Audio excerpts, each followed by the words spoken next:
Hello. Hello. Hello. Hey. Greetings. Woo. Thank you, Okami, for the applause. Hey.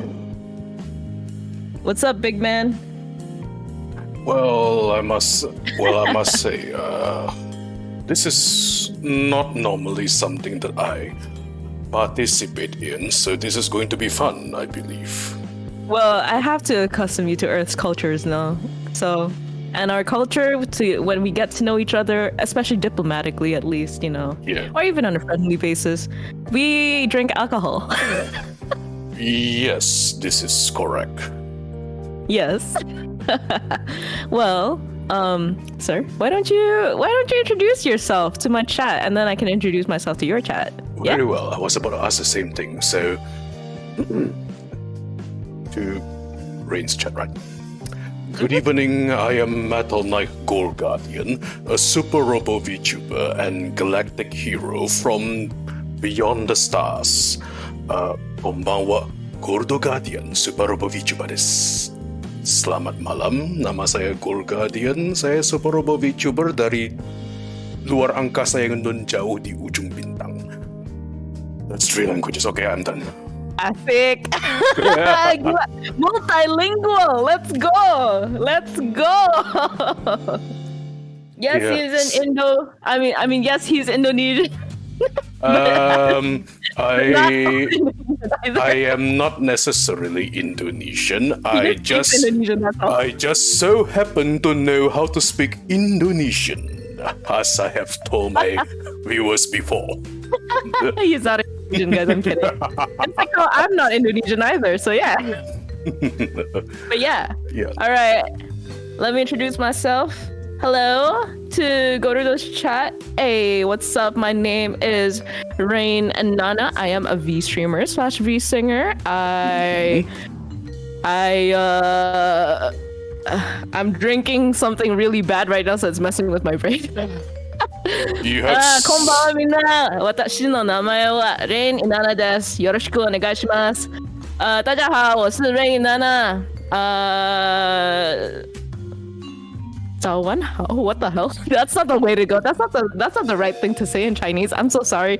Ya, selamat malam semuanya. Nama saya Rayne Nana. Saya adalah V-streamer dan V-singer, dan ya, selamat datang guys ke streamnya kita. Loading SFX. Yeah. Hi Rayne, just checking out your Twitter. You have a really good thank you so much, Martin. Hey, also thank you so much for the follow. You got a question from Okami, by the way. Yeah. Did you make spoil and vodka? I think your chat has you figured out for some reason. I mean, my chat knows what I'm drinking. It's absolute heresy. It's Nutrisari and vodka. Yeah, Gila bisa ngomong banyak bahasa takut gue, Ray. Welcome. You guys heard that right? Nutrisari and vodka. She was talking to me about this earlier. Budget screwdriver, she calls it. I am in awe. Admittedly, I'm in awe. Meanwhile, I'm over. I went out to pick some high quality sake, and then you are like, I have got a budget screwdriver. Oh, okay. Can I tell you though? My vodka is actually expensive. All right. My vodka is actually expensive. So this Nutrisari drink per glass is probably worth like at least like 1,500 yen. Wow. Okay. Although when you come to think about it, Nutrisari is basically just, in a way, budget orange juice, right? Yeah, it's budget orange juice. This is a budget screwdriver. I'll take it. Makes sense enough to me. Yes. I turned to the legal age this year so I can finally drink alcohol, and I already hate it. Oh, buddy. Buddy. Maybe you're not drinking the right thing. Maybe you're not, maybe you should drink something that's a little bit more friendly, like liqueurs, Not not liquors, but like liquors. Yeah. But is Gorudo legal in robot years? Are you legal in robot years? Are you legally allowed to drink on Earth years, sir? I kind of stopped counting how old I am after the first 100. So after the first 100 years in Earth years. So yeah, I believe I am legal enough to drink. I believe so. Yes. You know, I didn't have my first drink until I was maybe about a few thousand years old, so yeah, I totally understand. Yeah. Wait, a few thousand years old? Are you actually old enough to be honest? To be honest, in a sense? I've lost count of my age at this point. I think I've existed since the existence of this place. Makes sense. After looking at your biography, it kind of makes sense. Yeah.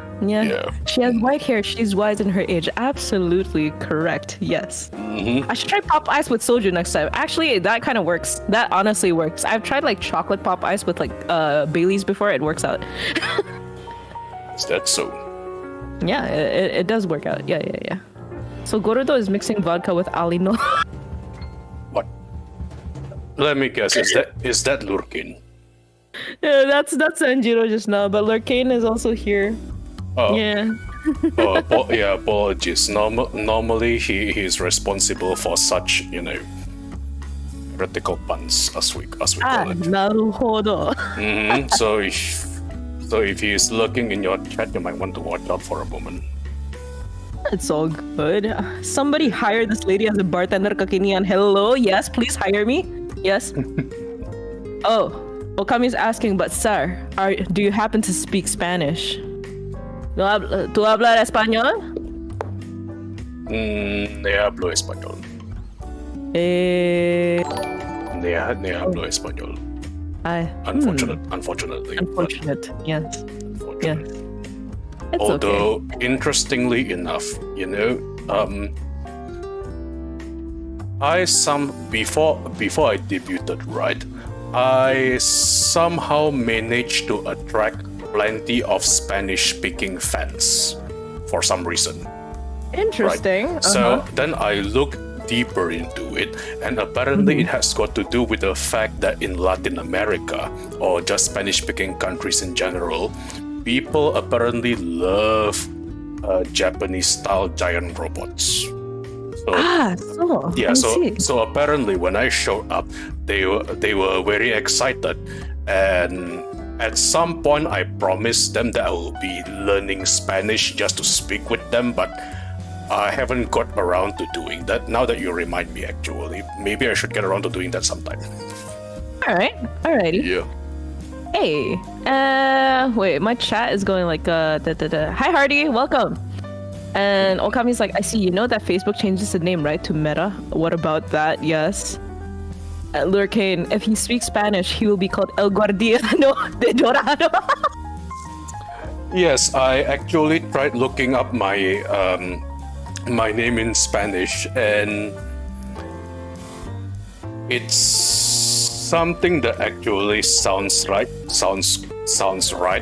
but not at the same time, because it's La Guardia de Oro, and Oro means gold, right? Yeah. But at the same time, if I were to introduce myself as La Guardia de Oro, it would probably not fit. Interestingly enough, you just end up sounding like Liquor de Oro. Wow, Okami. Meta mis juegos en tu boca. Ay. Oh dear. Anjir lah. Oh my god. Hi Sayak. Hey, this is Gorudo. This is my friend from outer space, buddy. Greetings. Hey. How many languages do you know, Rayne? It seems like you know a lot. I know my basics in quite a few languages, yeah.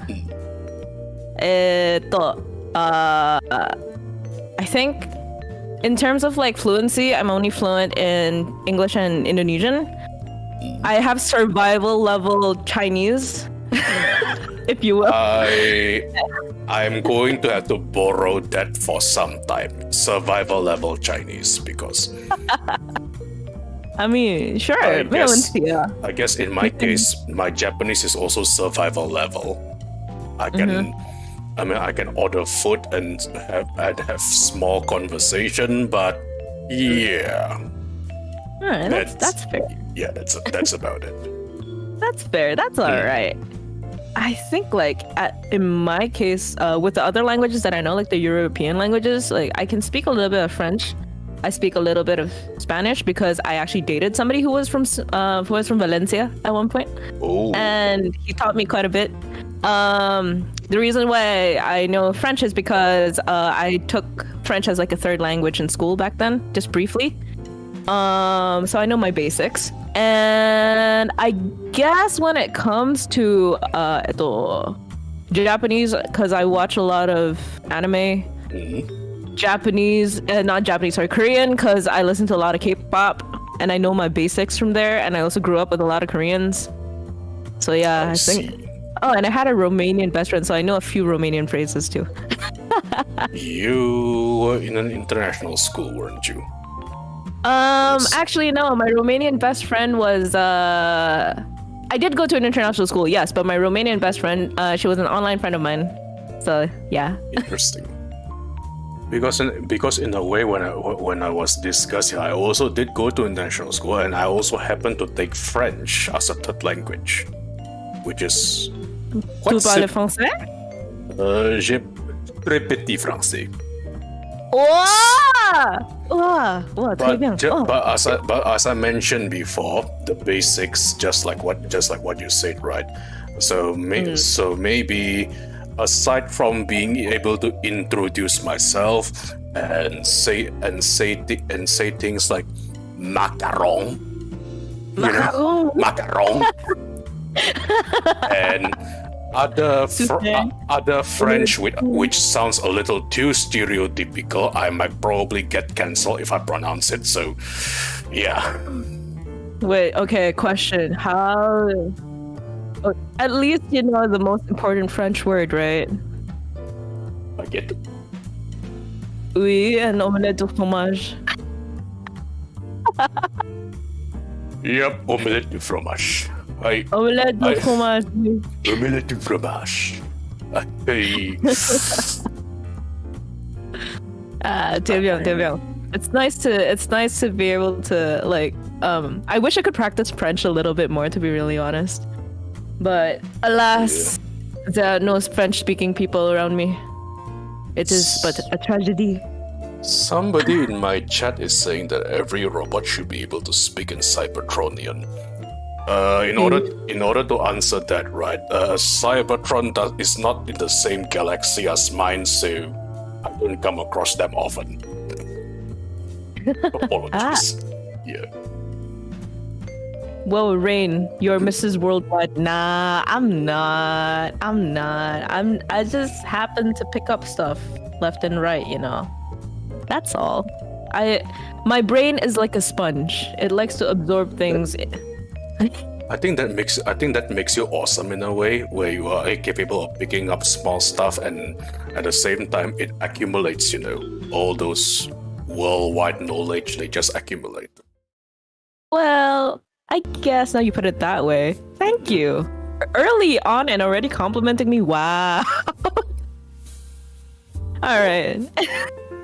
Wait, dude. What? A compliment is different from what you call flirting, right? In a way, so yes, yeah. It is different. It is different. Don't worry, buddy. Don't worry.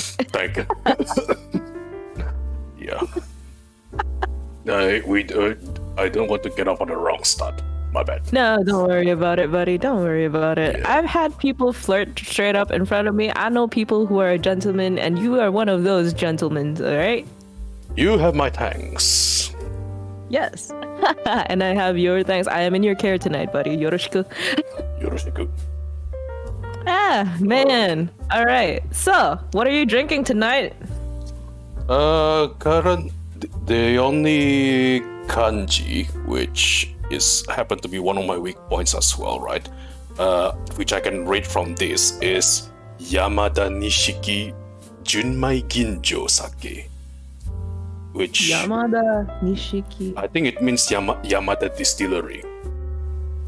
Junmai Ginjo Sake. Yeah, Junmai Ginjo would be the level of distilling for the sake. So it's quite there, I believe.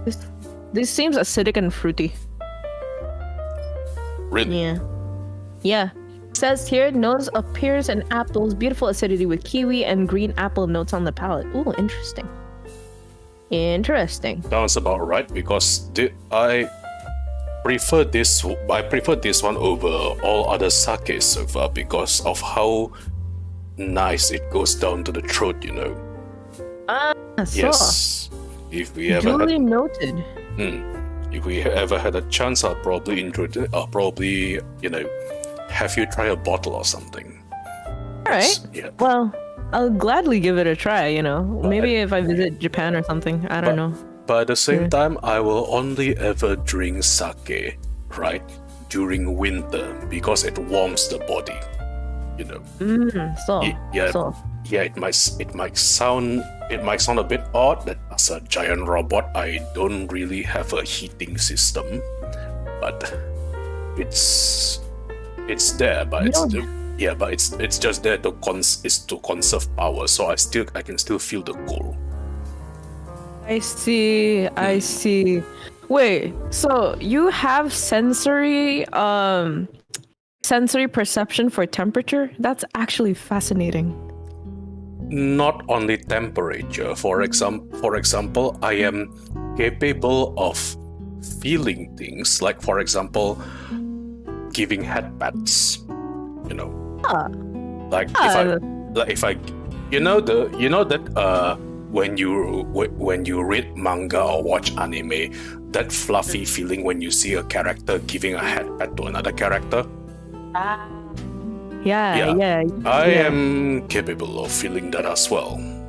So, wow. So you're as sentient as humans, as humans are. That's fascinating, actually. Pretty much, because when it comes, the thing is, well, there are many types of giant robots, right? There was actually once upon in life where I was an organic creature as well.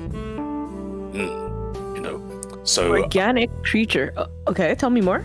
Yeah, an organic creature. Basically, the people from my home world, right? They are humanoids of flesh and blood as well. But instead of the blood that humans are acquainted to, the blood that we have running in our veins is basically liquid metal. So interesting. Yeah. Well, technically speaking, isn't like the blood of like humans mostly comprised of iron as well, which is technically, you know, yes, but metal. That's why in human blood, right, there are actually traces of iron, but not as much as ours in comparison. When a human has too much iron in their blood, they are going to get what we call thalassemia, right? Which is basically something caused by, an excessive amount of iron in the blood. Right. But in our case, we don't get thalassemia. We are just like purely liquid metal in our veins, and then and then a big war happened, yada yada yada, and now I am 80 or 90% machine. Naruhodo. Okay, got you. Yeah. Oh, I got a question from chat, by the way. Of course. Mr. Giga Chad Robot. This is from Vanta RJB, by the way. Mr. Giga Chad Robot, do you poo?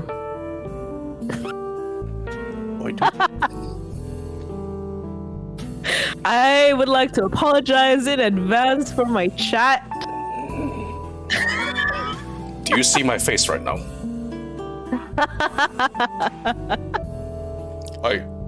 I swear people ask me, all the random questions.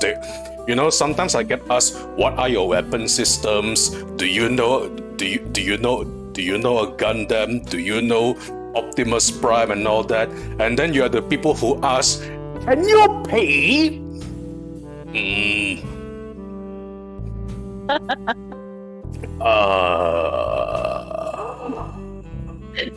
We're having a Dear Gorudo chat now. Forgive my chat.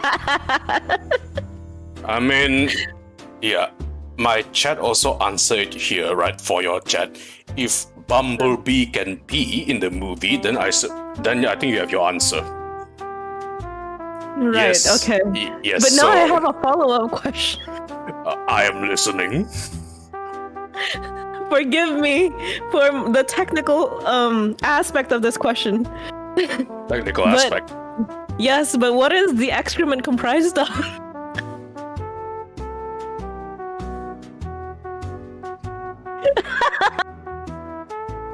I would like to tell that we are not even 30 minutes into the stream, and somehow the Yabe questions have started. I am so glad I got myself a stiff drink. Give me a moment. Oh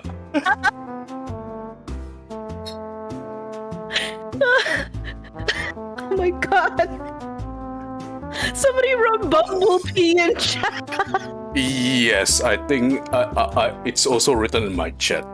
There have been some questions as well, but I kind of forgot to pay attention. Although I probably would refrain from answering the excrement question because my god.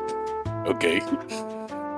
So it was just a baller, kind of like out of the blue, kind of like afterthought, And somehow, because of this collaboration, right? I have more people than usual tuning into my chat tonight, which is like, okay.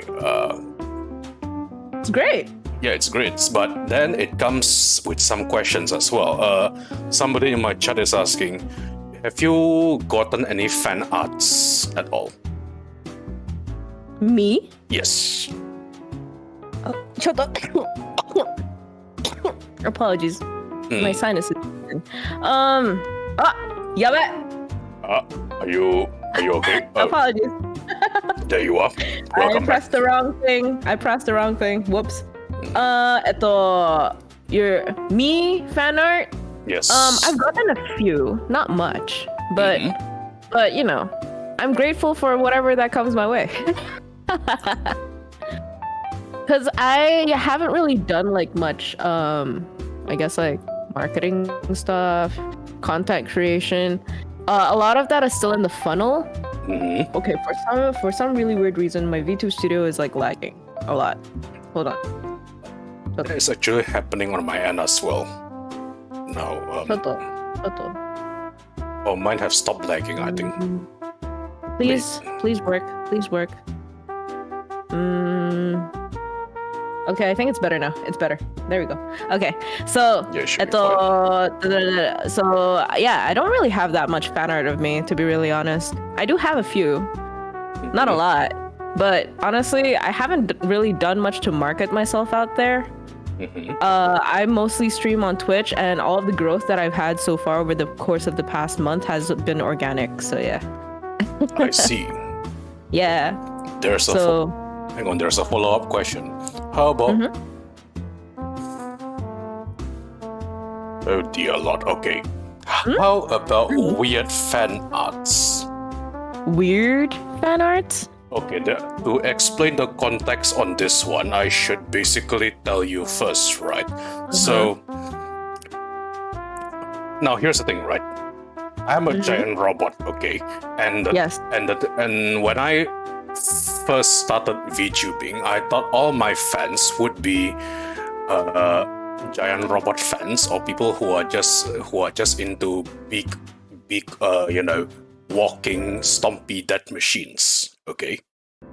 Oh, Gorudo. Yes, but at the same time, which is why, like I told you, like what you said, I kind of learned the hard way on some aspects of this VTubing or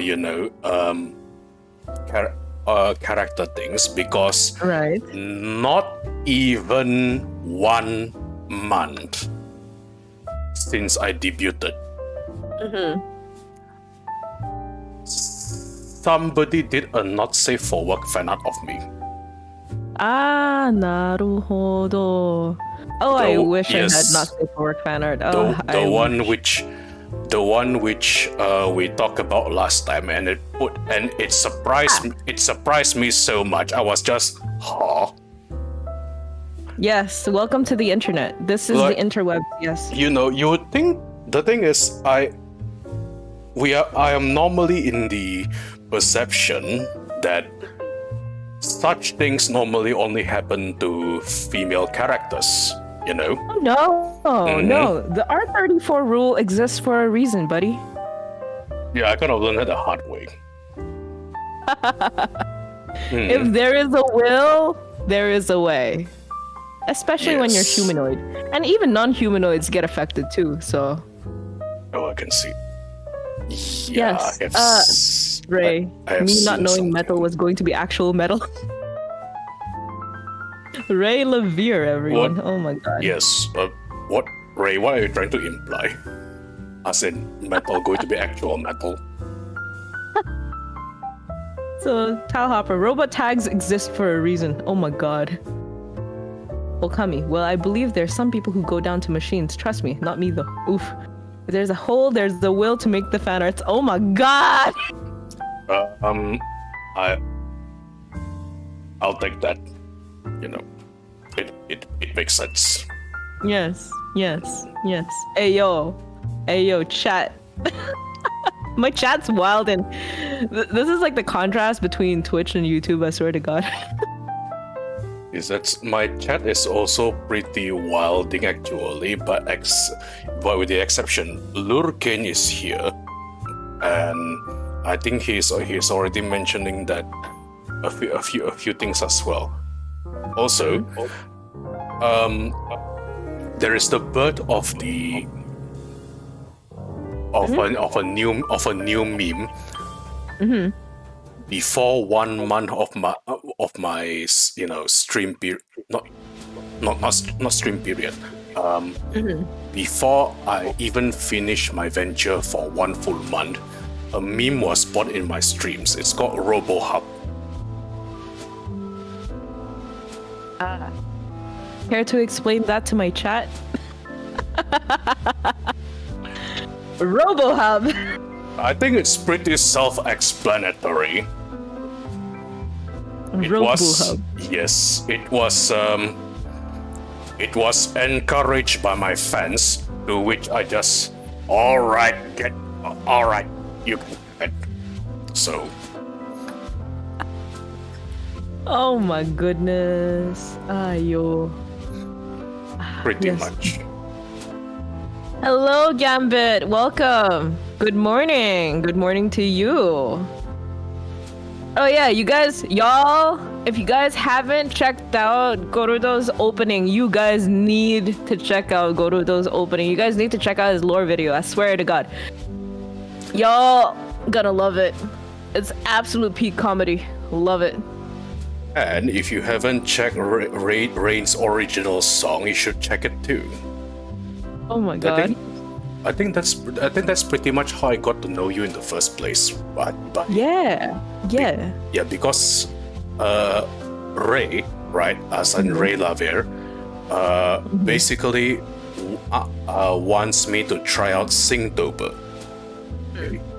And I did. So I was browsing other Synctober tags, and I came across your day one, basically the rendition of your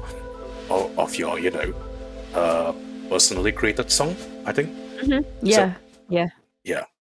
And I think from that point on, let's just say since we're already here and I already have a few drinks in, I might as well tell you the truth. I was absolutely mesmerized. As in, I think the other way to properly describe it would be starstruck.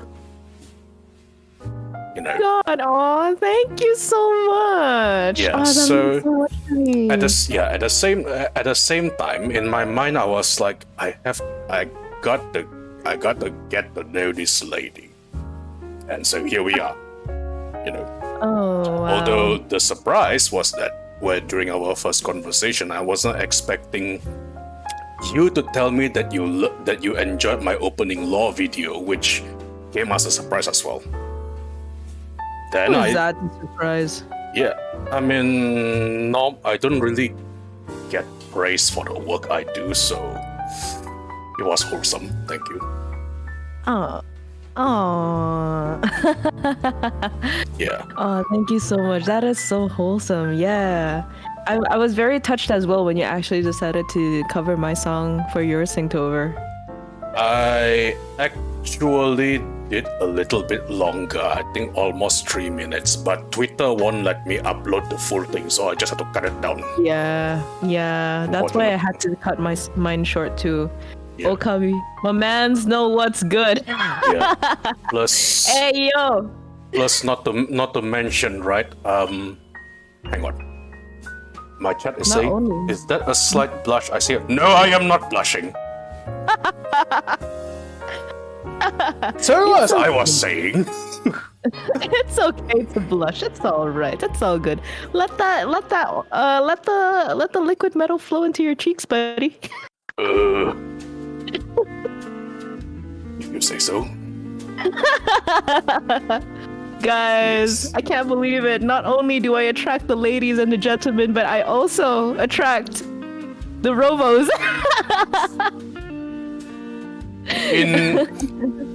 I have to tell you, Rayne's chat, that I am attracted to her in a platonic way. Okay? Yes, it's all good. It's all good. It's all good. Yes, yeah, there's a difference. Absolute gentleman right there. There is a huge absolute difference. Gentleman.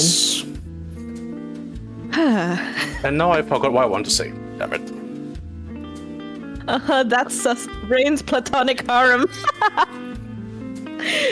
My harem only grows every day. Oh my god. Well, Gorudo. Yes. Let's have a small cheers while we're at it, you know? By all means. Yeah. Alright. Let's have a toast, buddy. Alright. Yeah. 3, 2, 1. There we go.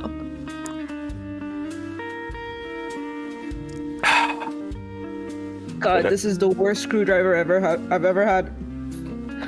Ugh. That is why I asked you if you're going to be alright. I'll be fine. I'll be fine. I've had worse. I've had gin straight up in an aqua glass, Joy. You can't go any lower than that. You really can't go any lower than that. That's like the low. That's like bottom of my life. You can only dig your grave from that. I am sorry. You are saying gin straight from what? Aqua glass? Yeah, absolutely correct. Just Bombay Sapphire poured into aqua glass. Neat. No ice. No nothing. So you are having dry gin in a plastic. Yeah, it was terrible. It was fucking terrible, and I poured it full. Don't feel bad. I think I've done something similar as well. That's fair. Maybe. Just curious, Rayne, do you ever have alcohol slushy? Yeah, I've had plenty of alcohol slushies before. In fact, I make alcohol slushies quite often. That will be called air general anjing lah. Jelek banget. Yeah, my chat is also saying basically your drinking habit is like jamet energy anjir. Well, the thing is, I may look hot on the outside, but if you've known me long enough, y'all know that I am but secretly, not even secretly at this point. You just need to catch me at the right time, and I'll show you my jamet side, and I'll also show you like that I'm a petrol head as well. I will rant about cars to no end, and gue memang dari dulu tuh jiwa jamet tuh. Cuman kayak I don't know why, but I somehow can see that. I mean, at this point, with the amount that with the amount that we've been talking so far, you should know. You should know. Ray, I can confirm this. Oh my god. Oh yeah. there are two things, right? But but first, somebody in my chat is asking if you consider yourself a heavy drinker. I have extremely high tolerance. At least like my peak, I think, was that I could chug down like a whole bottle of vodka and be fine. But mind you, there have been days where if I dehydrate myself enough, and if I what's it called? If I don't eat enough, and if I dehydrate myself enough, maybe 5 to 6 glasses of whiskey can get me pretty up there. Yeah, or even 3 glasses of vodka. Yeah. True. That's also probably a reason why, in Japan here, right? They actually provide plenty of salty food options. Yeah. To go with your drinks. So yes, if I ever go out with friends, and if they ever come to have drinks together, we go to places which also provide lots of salty food options. Yeah. I believe I don't eat that much when I drink, so yeah. That's probably why. Yeah. I believe such places are called in Japanese tachinomino no mise, right? Which roughly tachinomino no mise, which roughly translates into those standing eateries. I think you've seen them before. The last time I went to Japan, I was underaged. So, mind you, I would need to go there again just to experience the Japanese nightlife, to be really honest. Osaka is the best place for that. Osaka? Yes. So, okay, sure. Yeah. Lurkane, what if we drink while we gacha for stuff? Will the saltiness help? Never experienced that, but I might just break my PC if I did. I did warn you about Lurkane, so.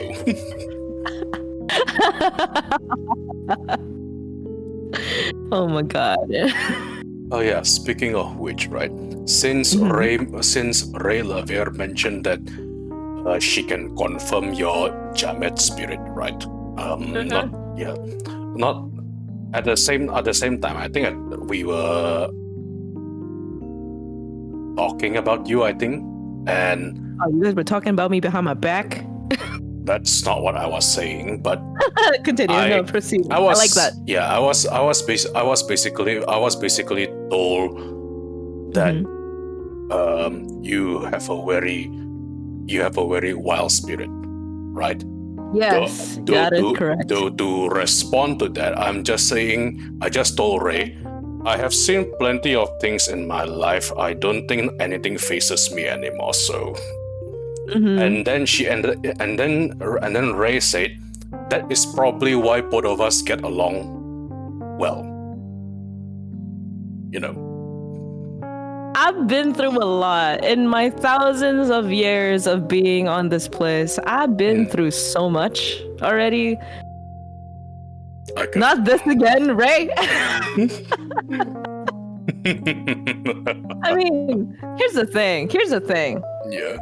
People like me and Gorudo, we've seen shit. We've seen a lot of shit. And I guess this also applies to all the other people I've done an 18 plus collab with, like with Rosie and with Vince as well. We've seen enough that it unphases us. Yeah. But the thing is, like, the people don't assume that we're like unsay-so until like they realize we are unsay-so. But Okami, come on! Yes. I know your rice purity score. I know your rice purity test score. You should be in this category too, buddy. Yeah. I see. Yeah. Anyway. Yeah, you were talking about. I'm still waiting for the invitation. Dude. Actually, Okami, are you free next month? I'll hit you up, okay? I'll hit you up. But yes, Gorodo here. I think you're just as messed up as I am. I will not say no, but I will not say yes either because I'm not sure what is the definition of mess up in this. Or, well, I do. Well, I believe I do have a question regarding that. But before that, the chat is asking, Rayne-san. Wow. Okay. You mentioned Petrolhead. Did you go to IMX 2022 earlier this October? I did not go to IMX, no. Because unfortunately when it was happening, I was too busy at that time, so I couldn't attend it. But I did have friends who attended it on my behalf.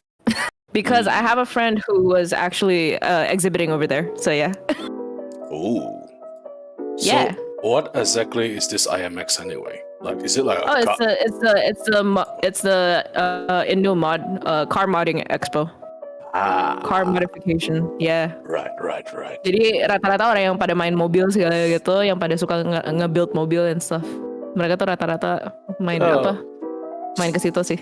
So that's where those people get those pictures of really fancy custom built cars. Got it.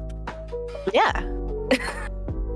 Like, although I don't play in the space, but I know people who do, and I kind of understand my shit well enough to navigate my way through without feeling like I don't know jack shit. That's nice. So yeah.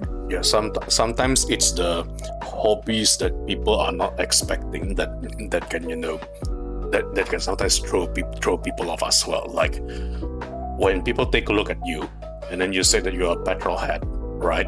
Even I was a little bit surprised, to be honest. Mind you, I've had years of experience playing Maximum Tune growing up. That explains a lot. And I, fun fact, back in college, back in my earlier college days, I remember that there have been cases where people thought that I sucked at driving or shit. I don't know how to explain it to you, but like basically they challenged me to a race and there was a lot of traffic and stuff, right? It was just a typical like road race and all that. And mind you, I was driving a Grand Lavina 1.2 cc, by the way, 1200 cc only. And I was going against my friend who was driving a Golf, a Volkswagen Golf. And I shit you not, that guy sucks at driving. Because from the destination that we started to the place where we ended, he was 20 minutes late. He doesn't know how to cut through traffic. Rayne earlier driving days, she would know. Ray would know. Ray knows. Ray knows. Yeah. Ray's experienced my driving before. I am actually spying at your Twitch chat right now, and Ray has a skull mark on her. You probably took her around for a spin, right? Here's the thing. Okay. Ray is a very careful person when it comes to driving. And I like to consider myself a tactical driver where I'm sorry. Let pause for a moment. Tactical driver. I consider myself a tactical driver. Do you know why? Because on the highway, I would actually try my best to read at least 10 cars ahead of me. To know where I'm going and where to cut, how to time myself, what speed I should go into, how to optimize my my experience on the road, you know. I'm sorry, I didn't mean to laugh at you, but it's just that I heard that term for the first time, right? And I'm just wow, okay. No, seriously though. Like I grew up watching a lot of racing. I played a lot of racing games growing up, actually, because my dad used to take me out to arcades and stuff, and we would play Daytona, we would play Maximum Tune. And I remember like that's actually what got me to liking cars a lot, really. And when you mentioned Daytona, now it all makes sense. I'm not even that into cars and racing games, but I know what Daytona is. Because even the theme song still rings in my head until now, mind you. Those guitars, bro, they never leave your head. The Daytona jingle never leaves your head. It's just once you hear it, you can never unhear it ever again for the rest of your life. You could wake up one day and go Daytona. But yes, I thoroughly enjoy the road experience. Really, there was this one time, and I told this story before. I think I forgot if I did, but maybe my chat knows about the story. But basically, I was heading home from the capital city at one point because I live on the outskirts of the capital city in Indonesia, right? And I remember there was like the road was pretty damn packed. Not like traffic packed, but it was just packed. You get what I mean? Got it. And I remember I found somebody, and if you guys know Hot Wheels, you guys would know what drift compatibility is, okay? I found someone who was drift compatible with me. I can't believe it. But yeah, I found somebody who was actually drift compatible with me, and that person knows exactly, like, that person shared the exact same petrol brain cell that I did. And like it was maneuvering, it was reading 10 cars ahead as well. And every single time I was planning to maneuver somewhere, that car would maneuver there first, opening the road for me. It was amazing.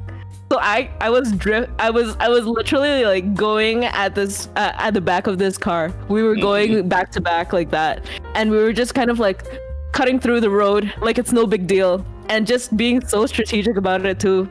And at one point, like I had like the see you again moment with this car as it was making an exit first, and I literally just moved like to the side of it, and we went on like the same equal pace. And I just honked the car to say thank you, and it honked back, and then it left to the exit, and I just went straight. It was such an experience, guys. You have no idea. This sounds like something out of a Fast and Furious movie, if you ask me. I know, right? I know. The thing is, I don't know who owns this car, but whoever owned it, bless that person. Oh my god. Yeah, it's drift compatible. Yes. I'd say it's one of those moments where you just meet a complete stranger, but your brain waves are on the same track. Yes. But it was between cars. It was driver on mano a mano, but like driver. That's why I say it's something straight out of a movie. Yeah, it was amazing. It felt like I had my Hot Wheels moment right there. Bro. Yeah, I mean, it takes two to tango, right, on the road, so yeah. That could mean something else completely different, but yes, I understand.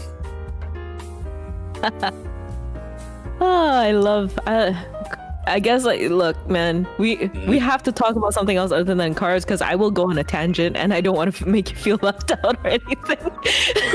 Oh, don't worry. I'll be honest, right? Even though I know absolutely nothing about cars, and I mean, I am basically what you call a normie who drives an Avanza.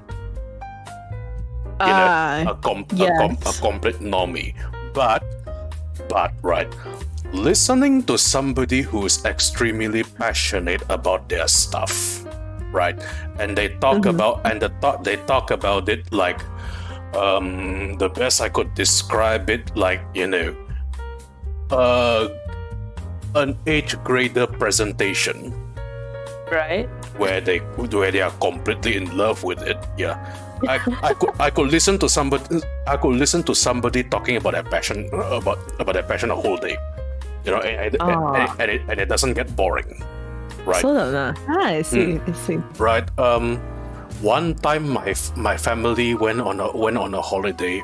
In this particular style, I'll just say my family consists of Papa Gol, Mama Gol, and younger brother Gol.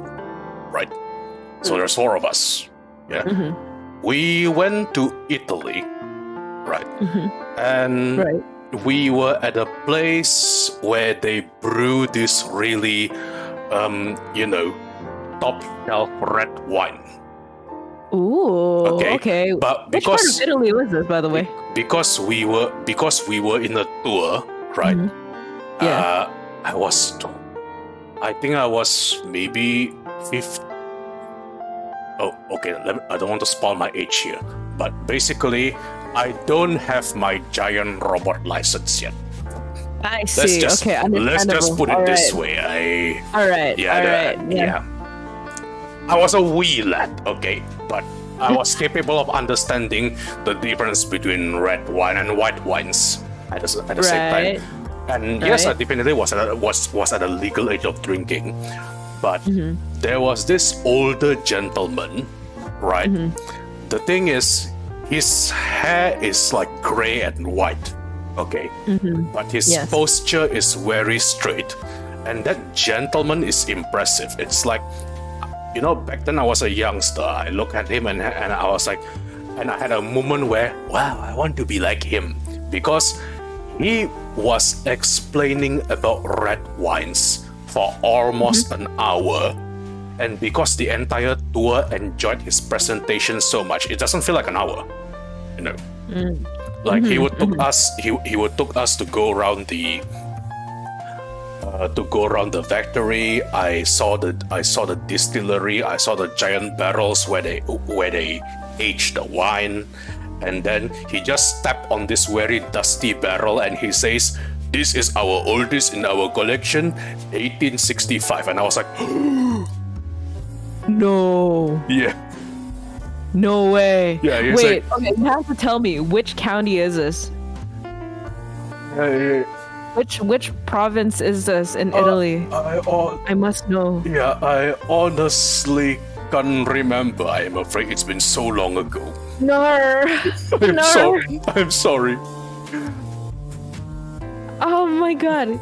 You don't understand. I love red wine. That's the thing. Yeah. I love red wine. So yeah. It was actually so long ago. I don't know if they are still in operation or not, because oh no. especially because of COVID, right?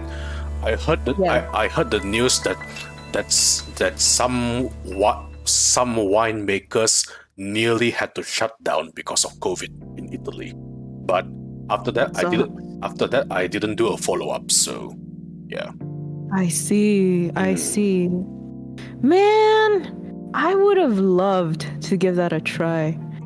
Man, I love red wine. You have no fucking idea. Yeah. I fucking love my red wine. Yeah. It's ridiculous. It was quite an experience. Although the subject could be anything, it doesn't have to be red wine. I once listened to somebody talking about welding. Welding. Also, hold on, just a minute. Arsenval, thank you for following, and hi Olive, welcome to the stream. Also, actually, hold on, real quick. Yeah. This is gonna be a question that you can answer after we're done with this topic. But Adzero wants to know: does Mr. Robot ever play Yu-Gi-Oh?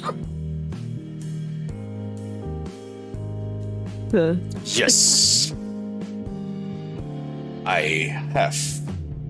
It's been a long time, and to further answer that question, I have tried playing the new Yu-Gi-Oh game in Steam, right? But the meta, right? Basically, what makes the game has changed so differently. When I tried playing, right, it's basically how when you put an old man and ask him to keep up with a supercar, because that's what happened to the game. That is true. That is true. Yeah. So as much as I enjoy the artwork, bless the artist's soul, by the way, he passed away not too long ago. Rest in peace. Yeah, as much as I enjoy the artwork, the anime, and all that jazz, but sadly I think the game isn't for me anymore. Even though I used to enjoy it so much back then. Understandable, yes. That's very understandable. Although I mean, to be fair, back when I say back then in apostrophes, right? Back then, they were, for the lack of a better word.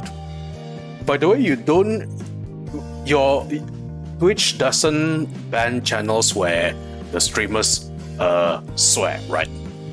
No, it doesn't. No, that's why I swear a lot. Okay, so oh yeah, it's an 18 plus stream. Never mind then. Yes, it is an 18 plus stream. So I have a mature tag on it. Yes, so for the lack of a better word, we call it in card games bullshit tactics. Bullshit tactics in a way where you are incapable of doing anything to counter your opponent, and your opponent just drive a steamroller over you, right? Back when I last played the game, which was so many years ago, right? They were already bullshit tactics. It's just that when I try to keep up with a 2022 tactics, it's the bullshit goes several tier upstairs. That's hard. Yeah. I see. Yes. I see. Yes. I am fixing up something real quick. Gorudo Garna. Because apparently I forgot to save my command. Yabai. Are you okay? Are you okay over there? There we go. I'm okay now. It's all good. All right. Bullshit tactics. Random bullshits go. Literally. Yeah. Choco's asking, oh, who is this handsome sir? This handsome sir right next to me is Gorudo. My friend from outer space. Welcome to the stream, Choco. Hey. I wonder where the Galactic Hero is going to drink the wine from, since his mouth doesn't really move that much. This is a question often asked, actually. I drink like everyone else. That's all. Nice. Very nice. Yes. I drink like everyone else. Through the helmet, mind you. Through the helmet, yes. The helmet stays on. Yeah. Hype says, oh my god, OMG, nice mecha. And then Zero's like, I asked because you look like an Utopia archetype. Lol. Yes, I am aware of what he's referring. It's basically a creature in Yu-Gi-Oh! I think if you Google it later, you will understand why he makes the comparison. Naruho, okay. Okata. I will give it a check. Apologies. I need to pour some more Nutrisari. Budget screwdriver, you mean? I still have some here. So it's enough for 2 screwdrivers. Alright, I'll pour myself more sake as well. Yes, yes. Yeah, Drink. I think it's getting there. That's good. I'm starting to feel the alcohol. Oh really? I haven't felt anything yet on my end. Dang. I think it's probably because I don't have food to go along with the alcohol, but never mind then. Olive, I really like Gorudo's model so much. Can't stop staring. I know, right?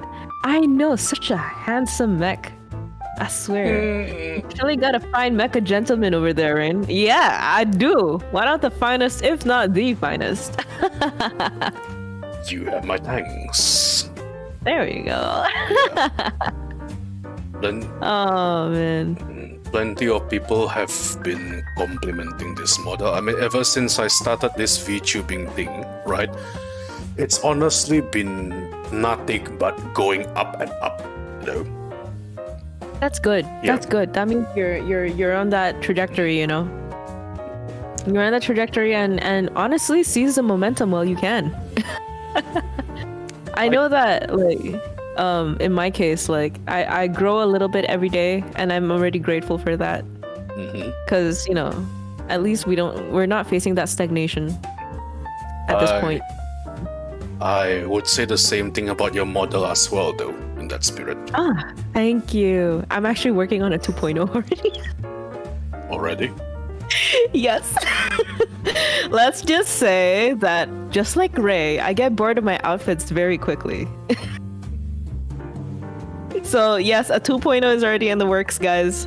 As for when I'll reveal it, who knows? Ray has, as I as I bear witness to it, right? I think I saw her. She literally has the capability of materializing a single outfit in the span of days. Yes. Days. Sometimes hours. Honestly, I get it. If I had her power, I would do just the same. There she is. Yeah, I mean, it surprises me as well. Like, I wanted to say something along the lines of how many outfits do you need? But then again, I saw the amount of outfits she has in Final Fantasy XIV, and I probably shouldn't ask that question. You know.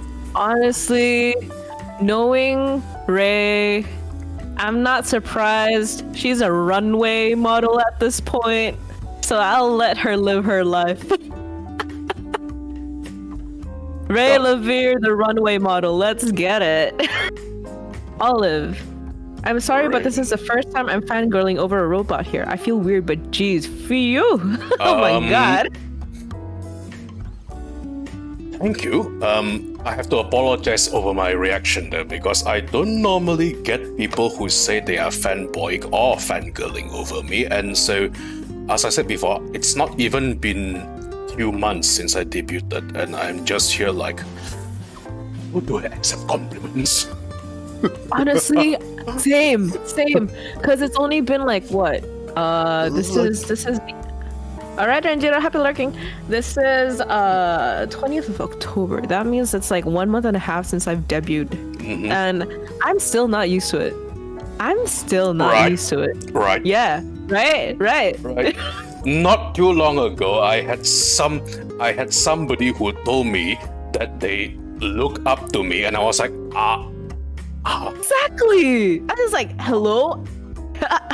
Yeah, I mean, and to confess, right, it was just months ago before I debuted that I was basically, well, at the same time, fanning or fanboying over, either Hololive or Niji Sanji Vtubers. What a mood. What a mood. It was just a few months ago. And I guess, same as you, my life goes nyum. Yeah. I'll be honest though. Also, right here, just say thank you. Veteran here who couldn't accept, bro. We're learning, okay? We're still learning. We're like bad boys compared to you, I mean, that is basically our. I won't get hate for saying this, right? That is basically our grandmother there giving advice. Yes, Grandma Ray. And to think I used to be the grandma here. I'm her grandma. God dang it. This is a grandmaception. We are ancient, Ray. We are ancient. Yes. In all seriousness, though, like, I actually wanted to get into the content creation life back when I was in middle school. Yeah. Because I have been kind of like observing the Utaite space since then. And I've always wanted to do covers and stuff, but I didn't have the equipment, Now that I have the equipment, I don't have the time to finish up all of my stuff. I have like 10 projects buffered already. So I'm thinking of just, collecting all of them, finishing them up, collect at the same time, and then after that commissioning them one by one, so then I can like release them at a scheduled pace next year. To answer that, in my case, right? I never expected that I would become a virtual YouTuber as well. Back then, I thought that by being a fan was just enough because I still go to art school to improve my skills, and I still have things I want to do with a crew. But at the same time, right now, with just 1 or 2 people helping me, I am basically what you call a single fighter, right? So, as in somebody who pretty much does everything by himself, including, for example, writing the script for the lore video that you watch. Yeah, that's so cool. Yeah. Yeah. So basically, I find people who can channel my ideas into reality, like the people at Kuli Comics who did the video, and then there's Ashmish who did my art, who did the art for me, and I just directed them. But then most of the time, I have to put everything together by myself. I think you understand this. Yeah, I totally get you. Yeah, when you put everything by yourself, right? It gets really tiring. Normally at this hour, I would hang out with my guildmates in Final Fantasy. But then now I feel sorry because I haven't actually shown up to them for weeks worth, right? And now that I've actually started streaming, yeah, that takes a lot of energy, mind you. Mind you, you just reminded me, I need to log into Final Fantasy again. Oh, you have an account? Yeah, I do. I play on the same server that Ray does. But I've been procrastinating. No, I haven't been procrastinating. I've been swamped with other things that I couldn't touch it. All right. I'm going to schedule right now. I'm going to open my Notion and I'm going to look at my available dates and schedule a Final Fantasy stream right now. Hang on. You did mention that you play on the same server as Ray. Yes. Ray plays on the same server as I do. We could play together. Exactly. Hey. Nice. Hold on. I'm going to duplicate this. Okay. 2 Thursdays for now, I will play Final Fantasy. There we go. 2 Thursdays from now. 2 Thursdays from now, eh? Final Fantasy. There. I'll probably... It'll probably be a good timing as well, because I think I do have to tell my fans here, right? Since we are already here, that I might not be really active next week, right?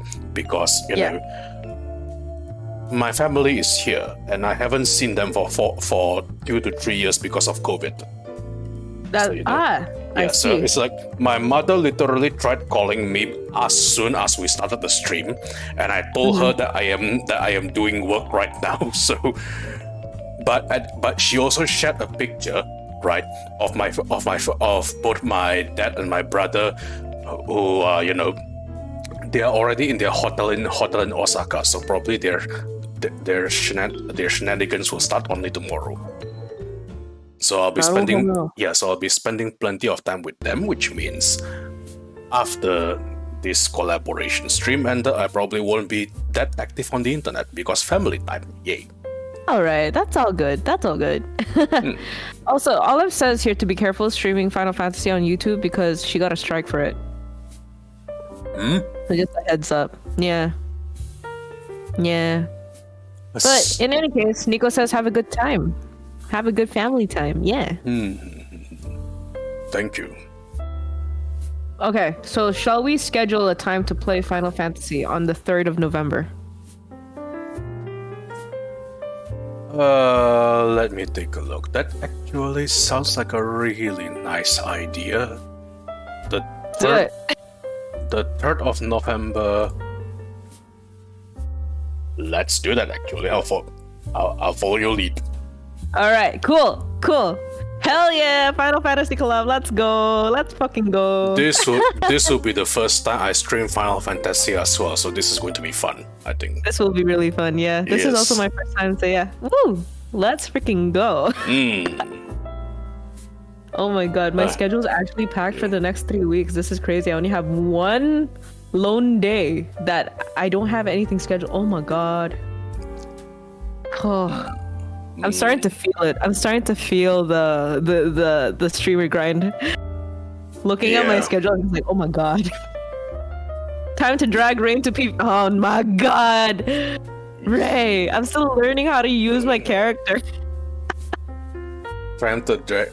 Oh yeah. Speaking of that, right? You want to know a funny story involving our great Ray Lave and PvP in Final Fantasy? Please do indulge me. Yeah, because this is pretty funny as I, bear witness to what happened, right? So, Before that though, my chat is saying have a good time. Nonsense PvP Thank way you. to learn. Thank you. What? So, sorry, just saying thank you to my chat. Okay. All right, so this this happened on the day, right, where Final Fantasy had a major patch, right, which changed PvP forever in the game, right? In the past, I think have you played something like Destiny before? I've been okay. So Tile Hopper and I think Raster has been trying to drag me to play Destiny. I mean, I want to give it a shot. I don't know what the game is like though, but yeah. Okay, so to explain, right? There are in the old PvP system before the patch, right? Basically, everybody is what we call a sponge. You know, a what? A sponge. Like SpongeBob sponge? As in, you know, cleaning sponge. You can say SpongeBob sponge. Yeah, SpongeBob sponge. Okay, all right. Yeah, in this case, essentially, right? You know how a sponge absorbs water, right? Yes. So basically, players here can absorb and take a lot of damage before having to go down, right? And what happens is that in PvP matches, this end up being a tug of war instead of your actual, you know, smash and bash brawls like other games. Right. You know, right. So they are not squishy at all. Even the healers can have a very long time going down unless everybody targets the healer first. Yeah. So at the same time, all matches are like tug of war. Every teams go on one big death ball, like, you know, 8 or 10 players clump up together, right? And they just go in the same general direction. We call it a death ball because all the players go in the same general direction. So it's like main kucing, tahu nggak? Yeah, main kucing. So it's like Team A could go this way, and Team B will try to poke damage at them, but because we don't do that much high of a damage, so that's why everybody is a sponge, right? So what happens in the new patch is that they tune a lot of things to the point where everybody can die like wet toilet paper. What? But at the same time, everybody also are fun to play, and they deal so much damage. Bodies are dropping left and right. It was chaos, but it was fun. Oh my god. So in this context, you should have listened to Ray laughing her heart out when she was absolutely murdering everybody. Oh my god. Yes, because I think after she got her first taste of PvP, right? Instead of me dragging her to PvP, it was her asking me to go PvP because apparently she enjoys it so much. My god, Ray villain arc. Let's go. Continue, please. So yeah, Ray plays a white mage, right? Yes. So when you think of a white mage, it's a healing class and gets targeted often by other players. Also, just a minute. We got stretch and hydrate redeem. Please stretch. Please hydrate. Everybody, please relax a little bit, and don't forget to drink water. We are drinking alcohol after all. We have to drink responsibly. And my jacket's off, unfortunately, because someone redeemed it. Yeah, I was. Okay, as you were saying regarding Ray being a white mage and... Sorry, I'm a little distracted by the jacket being off, but I'll continue. Yeah, yeah, I don't know where to look. My eyes are here, buddy. My eyes are here. It's all good. You can perceive respectfully. It's all right. I will perceive respectfully. Thank you. Yes. Where was I? Ray, being a white mage, yes. Yes. So, because a white mage is normally a dedicated healing class, so in the past everybody would target the white mage. But somehow, after the new patch, the developers decided to give the white mage a beam weapon. A what? Well, I call it a beam weapon, right? But basically, you know how Final Fantasy games have their limit breaks? Yes. Right? I mean, if you ever played any other Final Fantasy games, and you know what a limit break is, right? So, the limit breaks in dungeon runs and PvP are separate, okay? Like completely different limit breaks. And the new white mage limit break is essentially a laser cannon which does a lot of damage. And suddenly, white mages are monsters of PvP, and you should listen to Ray laughing her heart out. So, oh my god. So yeah. I know when Ray is in her villain arc. I know that laugh. I recognize that laugh. I can even hear it in my head right now. I might have bore witness to a little bit of her villain arc during voice call, but that's the story. Yeah. That is quality entertainment right there. I shoot the Mass Exodus laser beam. Sinar Rohani that stuns people. Oh my god. Ray, you monster. Yeah. It's just as she said. Yeah, basically. Can heal and cause pain. That's good. That's good. Oh my god. Ngakak sih anjir. Ngakak gila. I want to be able to play with you guys, but I gotta grind. I gotta go through the FF grind. God dang it. Take the FF grind slowly, because it's a journey. It's not to be rushed. It's a journey. Yeah. I guess. You might fall for some characters, by the way, so be forewarned.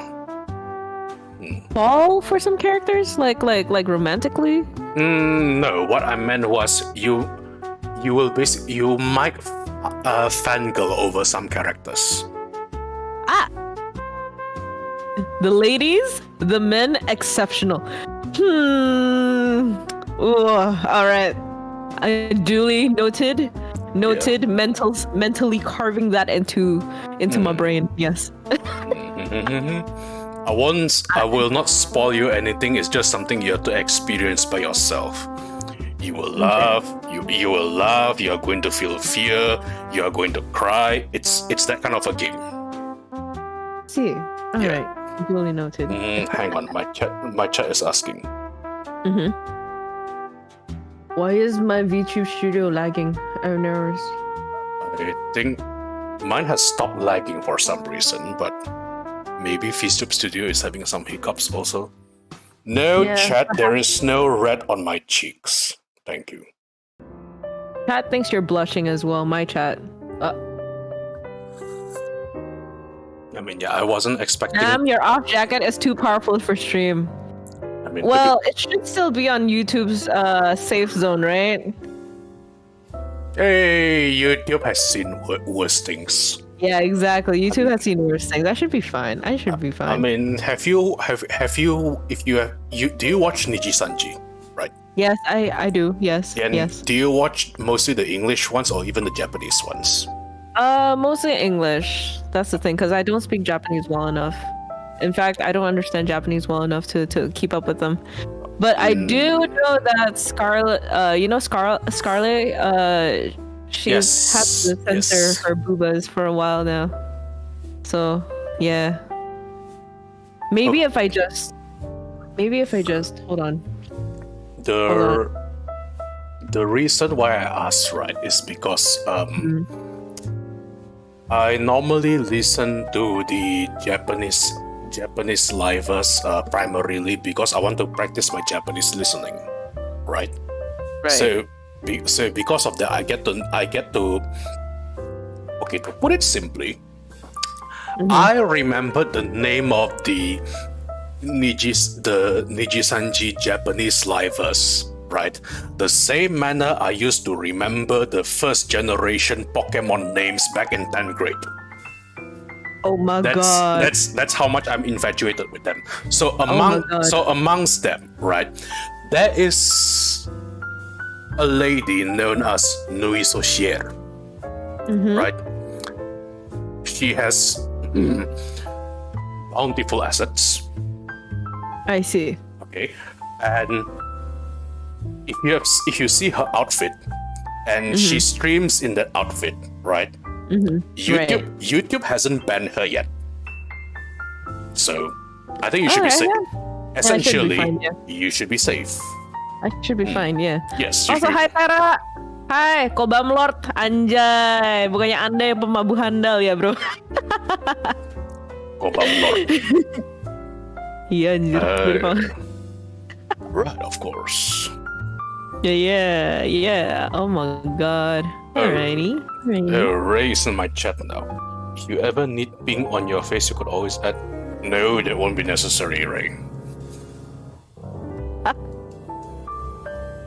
I am. I would like to see fan art of Gorudo with like the blushu. That has happened already. Honto? Can I see? May I perceive? Somebody please send that to me. It's even drawn by my character artist. So it's like, what have I done? It's more of a what have I done to deserve this moment. I must perceive. Somebody please send Gorudo to me. Martin sending it over. Hold on. Chotto. Yeah, Martin is a regular in my. Ooh. Dear Lord. The ooh. Oh my gosh, that's cute AF.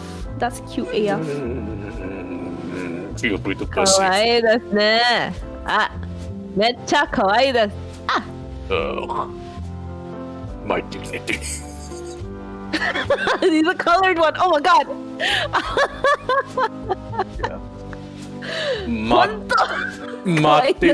Martin is a regular from my chat, so yeah. I see. Alrighty. Yeah, that's adorable. Yeah, that's freaking adorable. Oh man. Hold on. Shall we have another? Okay, you can stop with the uwu now, chat. Oh no, I say it.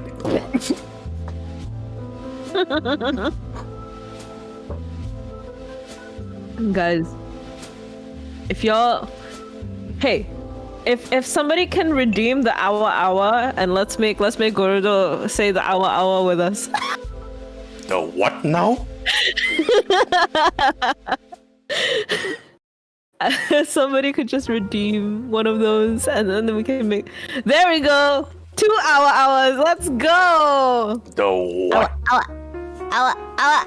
Gorudo, you have to say awa as well. And Gambit too. So 3 awas. Yes, How do I?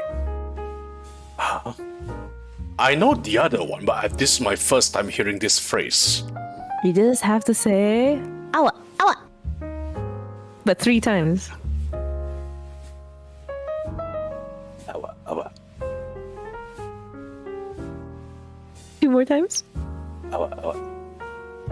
Again. Mecha kawaii desu. Why do I feel like clip that, guys, clip that. Why do I feel like my dignity just sank even further?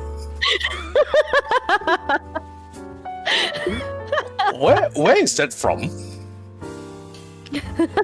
Another one. Awa. Say it again. All right, I'll do it seriously this time.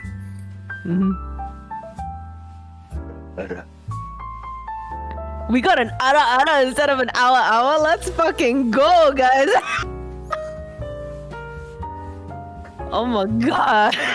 That hits different, bro. Your ara hits really different. Oh my gosh. I have for free? I have for the discounted price.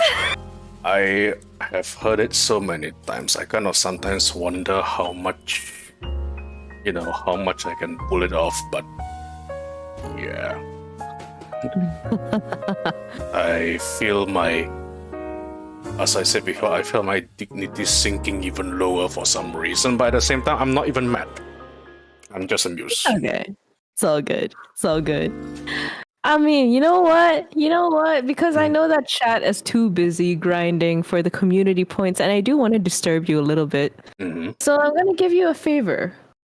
I'm gonna give you a little bit of a favor, just out of goodwill, just out of goodwill. I'm listening. But first, before I do that, I need to make sure I turn off my noise suppression and echo cancellation real quick.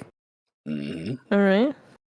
So you can experience this in its fullest quality, and so can chat and your chat and my chat. Yeah.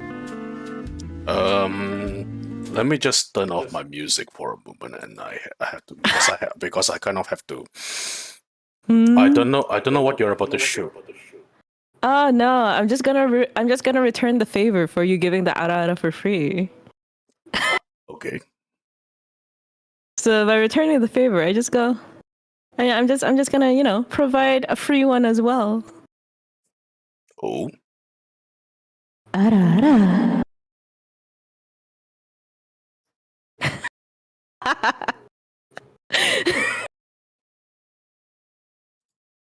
Yes. Did I accidentally? He's gone. He's gone, guys. I killed him.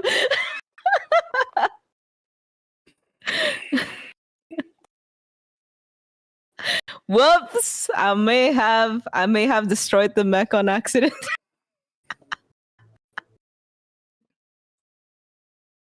Oopsies. Ayo, Rayne. You okay there, buddy?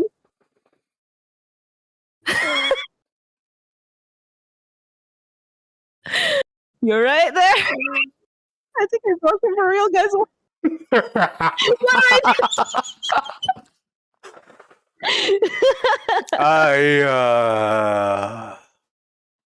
All I can say is holy shit. I did break him. Oh, whoops. I think I may have too much power for my own good. I have to I have to remind you that I am currently looking at you or seeing you in a platonic manner, okay? Yes. Now I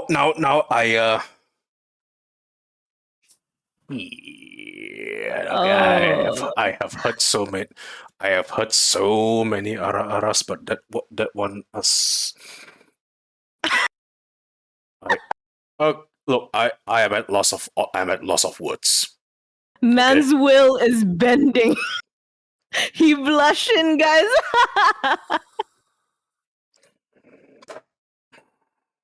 You okay, buddy? It's all. Take your time. Take your time. Take your time to process. I'm still trying to process what just happened because. Well then, guys. In the meantime, you guys got any questions for this man? for this big boy right here? Intermission. Yes, please. I missed it. I need a replay. You can check it out in the VOD later on, buddy. Oh, holy! All I can say is holy shit. This definitely calls for another stiff drink. I think like it could be worse. It could be worse. I could use the Okaeri Nasai thing, the Gohan Nisuru thing, on you. Please do not disturb my spirit anymore. I mean, while my chat is probably up for it, and your chat does as well, but I have to be honest. Since we are here and I have a few drinks in, right? I actually have low tolerance for such things. Us in... Yeah. Understandable. It's all good. I know that I have an effect on people. At least my voice does. Ma'am, stop slaying this man. Like... Effortlessly slaying this person. Like, holy crap, after so many horrors I faced in the void, you know, fighting to save my homeworld and stuff, I think all I need to do is just to go to you for therapy and it will all be solved. Yeah. We call it voice therapy. Voice therapy, let's get it! She's enjoying this, ain't you? I am enjoying it very much.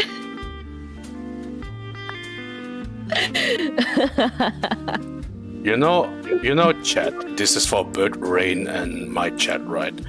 I actually asked Rayne twice during some of our, conversations. The question like, "Ma'am, are you trying to seduce me?" I have zero intention of seducing you. It's just how I am. That's even worse. Rayne, thank you so much for this fun stream. I've never seen this side of him like this. You know what? Might as well destroy him completely now. What? Wait, what?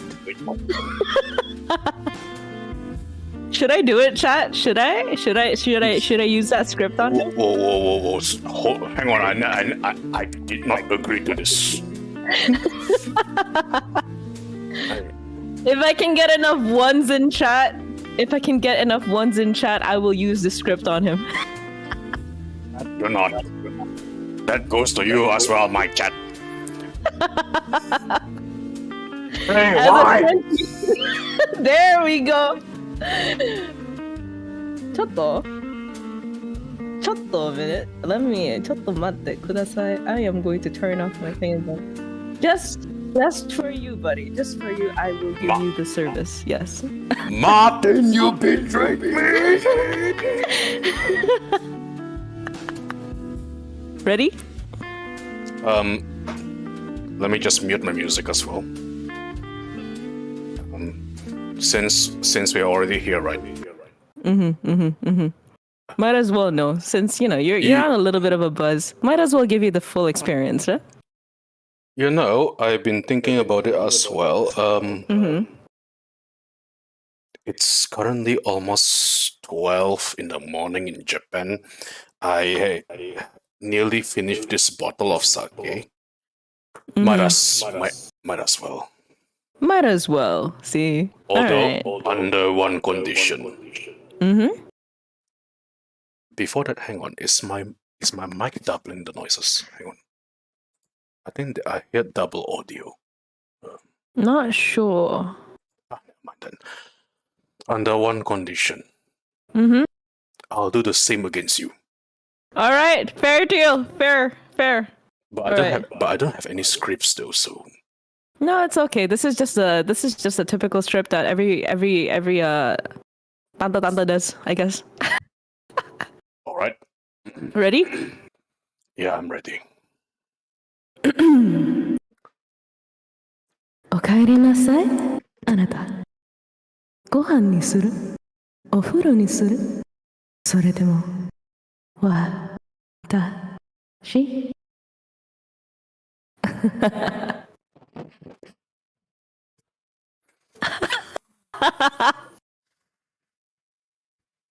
You okay, buddy?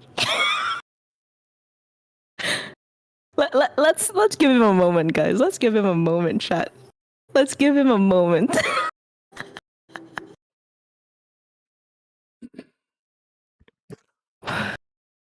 Your place or mine?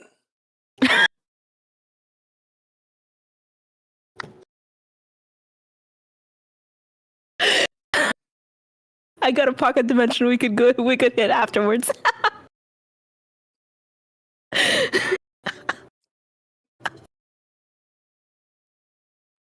I have no idea. My god.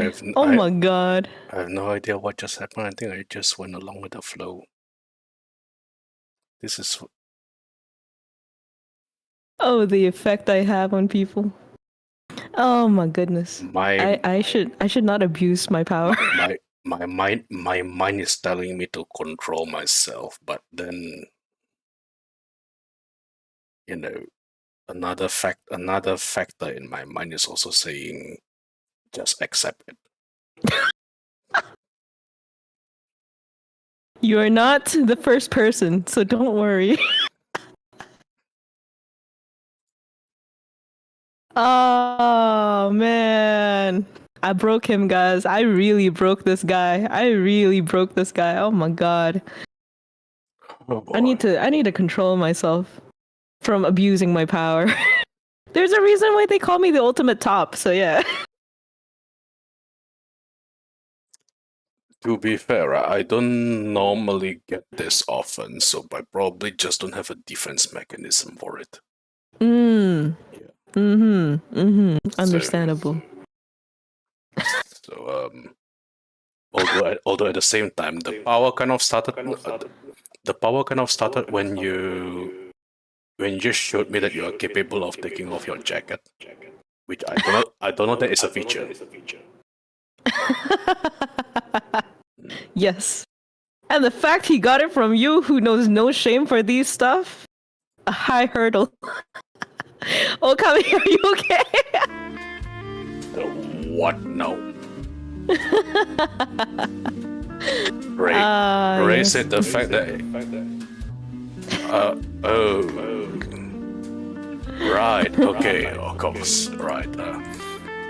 Lyra is here. Oh, hi, Lyra. Yeah. Hey. In chat, and apparently she's asking if I'm okay. No, I am not okay. I broke him. I broke this dude. Oh my god. Okami is not okay. I'm so sorry to all the people I fucked up in just those few seconds. Boy. You know, if there's more if there's more audience in the stream, imagine this being the stream of a major VTuber, right? Oh, I would murder millions. Yeah, you're probably committing genocide already. Yes, at that point, I apologize for the genocide I have committed. Actually, no, I don't. But you know, check DMs. Chotto. Bro. Chotto. Oh yeah. Hang on. My chat is hearing double audio from me. Ray, you fucking mad lad! Post that shit on Twitter. Hang on, this 1, 2, 3. Ray Levere, post that shit. Oh no. Otewe Anjay. Ray, what are you doing? Also, I am having double audio. Give me a moment. Yeah, why are you having double audio, fam? I have no idea. To be honest,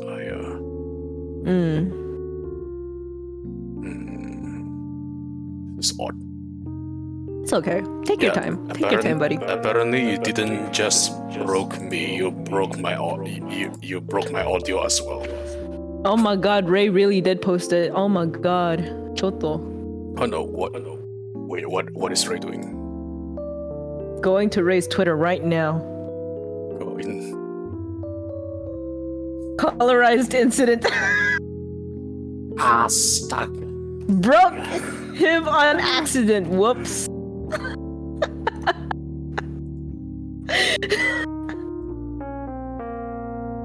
It's real.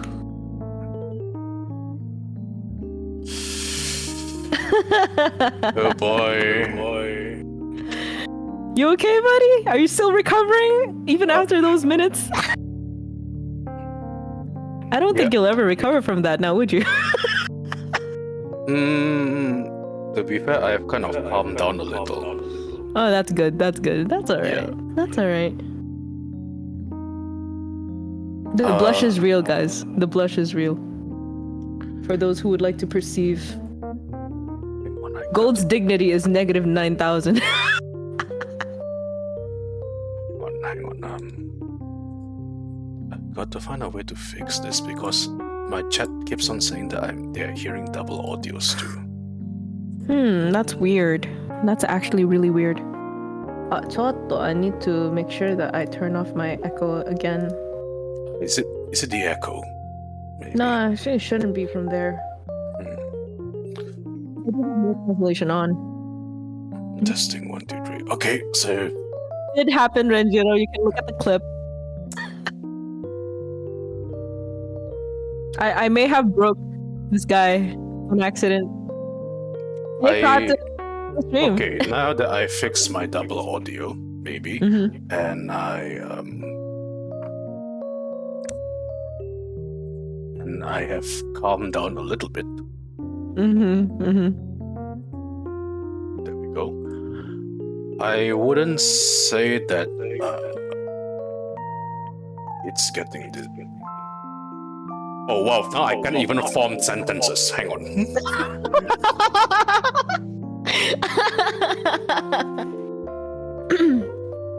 I think he now needs more braking. Don't let him recover. Oh my god. Oh my god. Okay, I'm back. I think to put it simply, that why is there a Ghibli playlist playing? This is a club. Hello. Yeah. Continue. I think to put it simply, right? That actually makes me really happy because in a way, right?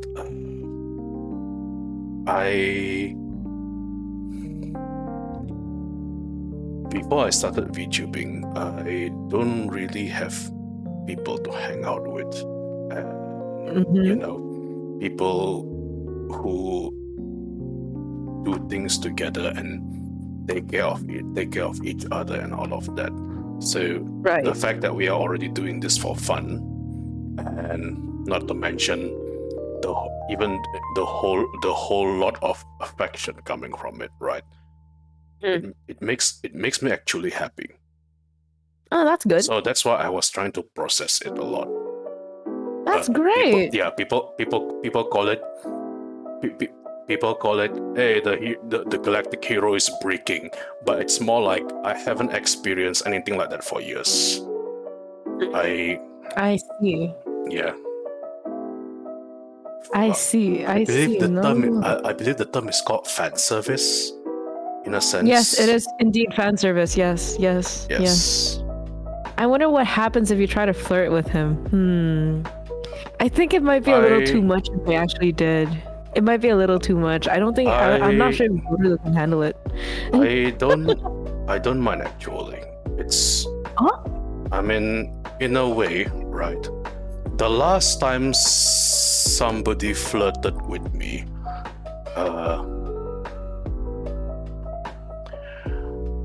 would actually be a person I used to call my beloved. This is a new law I am dropping for both chats to hear. Unfortunately, she is no longer in this world. I'm sorry to hear that. So that's why it gets very lonely. Hey, especially when you are being told that you are fated to be together, then suddenly she is taken away from you because war comes to your home world and all of that. Yeah.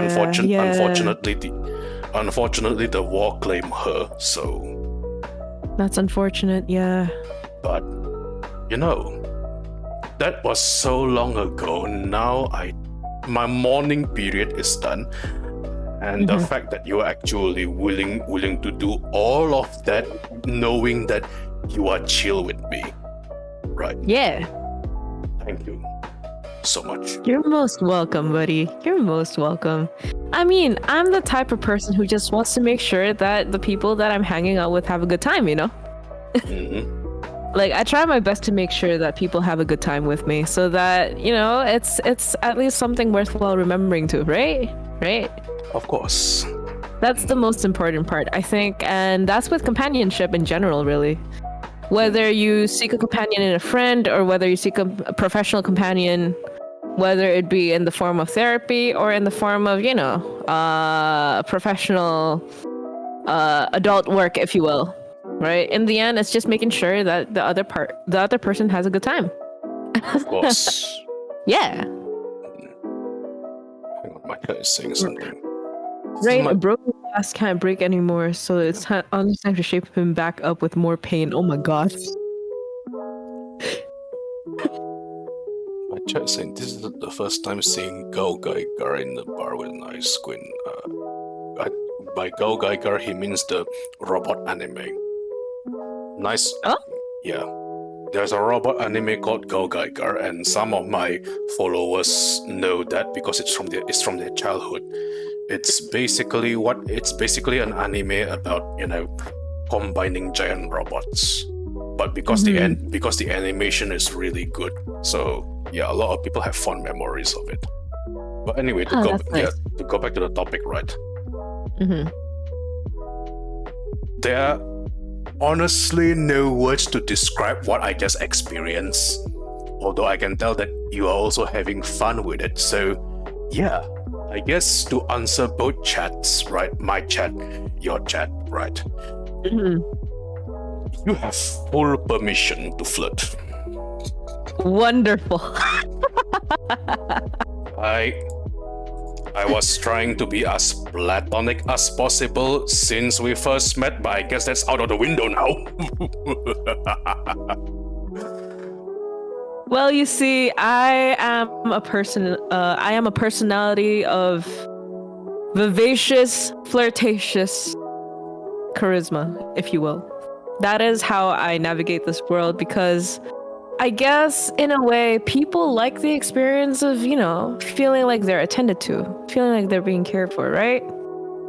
I suppose. And although like in my case, I'm the type of person who thinks like, there's no such thing as permanence for me. Might as well enjoy the fucking moment, right? This is correct. A moment of silence for Metal. I don't think he's going to survive this. Oh my god. To answer that right. It's not that I'm not going to survive this. Nobody said anything that I can't flirt back. So at the same time, so even though you probably know about flirting more than I do, I'll just do my best to counter as best as I could. Interesting. Somebody who would like to challenge me, it seems. That's fascinating. The amount of times that people have tried to challenge me so far in flirting has not ended well. My chat would know very well. I don't know whether it's considered a challenge or not, because I'm going to first admit, right, that no, I have no idea how to flirt. A foolish move, but respectable. Yeah, all this time I may look like a refined gentleman robot, right? But what people don't know is that I actually solve my problems by, punch first, ask questions later. Fair enough. Also, August Vince redeemed Stretch and Hydrate. Thank you, Vince. Welcome to the stream, buddy. I know you were lurking. But yeah. Okay, let's drink some water first. Alright. Yeah, I got some water as well. Yeah, and stretch a little. Punch first, ask later. Yeah, I like this lad, Okami. Oh my god, lol. What is with the people I'm surrounded with? We're all like this for some reason. Why is your chat excited? Because mine is.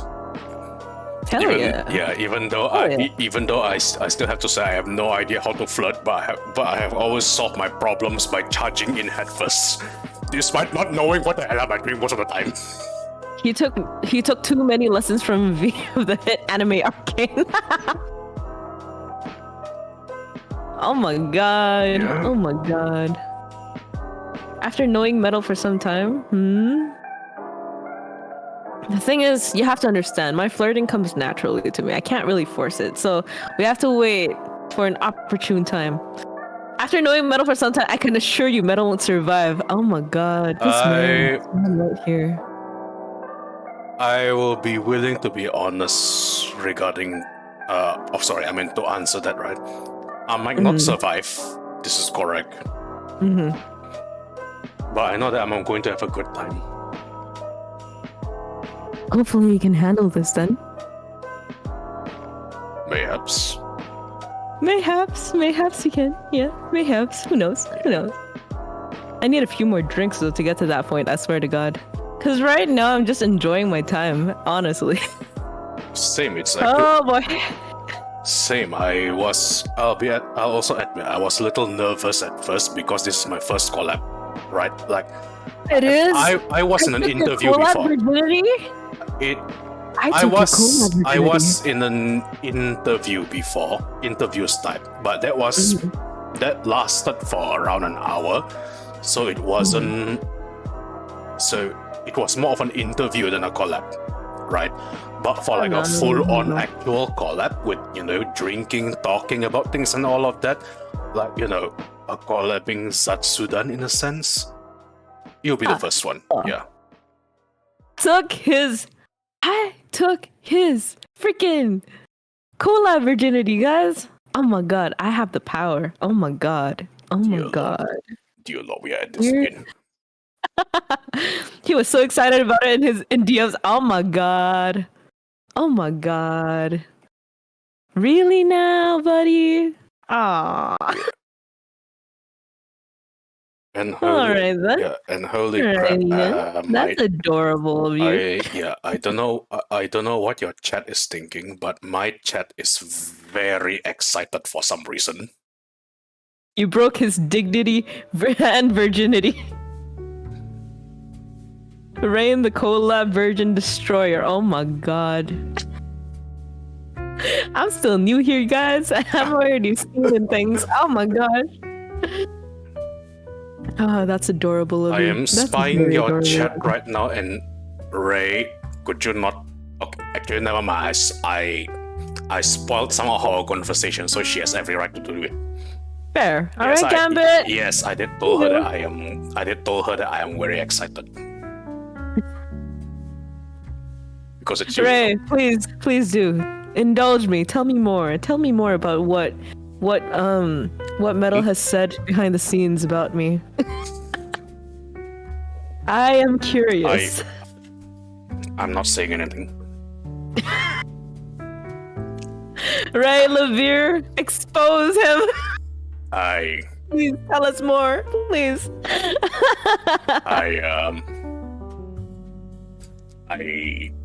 If I was from the United States, I'll just say I pled the fifth. But unfortunately, no. So, by all means, please do. This side of him is so adorable. He toned it down when he said he's mesmerized, but it's more like what? Wait, what? Do tell me. Damn, I never thought I'd be so happy, excited to talk to you. Aww, that's adorable. That is Wait, what is Ray saying? Hang on, let me just peek at you. It's like a kid eating candy for the first time kind of energy. Dear Lord. Oh, that's adorable. Oh, that's actually. I guess. I mean, you can still say that, but it doesn't mean Rayne will respect the fifth.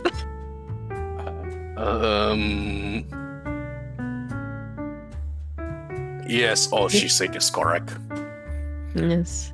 Oh boy. Ayo.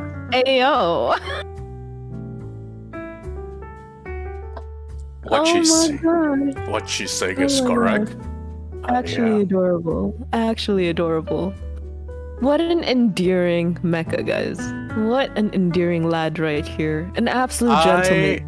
I call Ray as mom or mother, not in the weird way, by the way.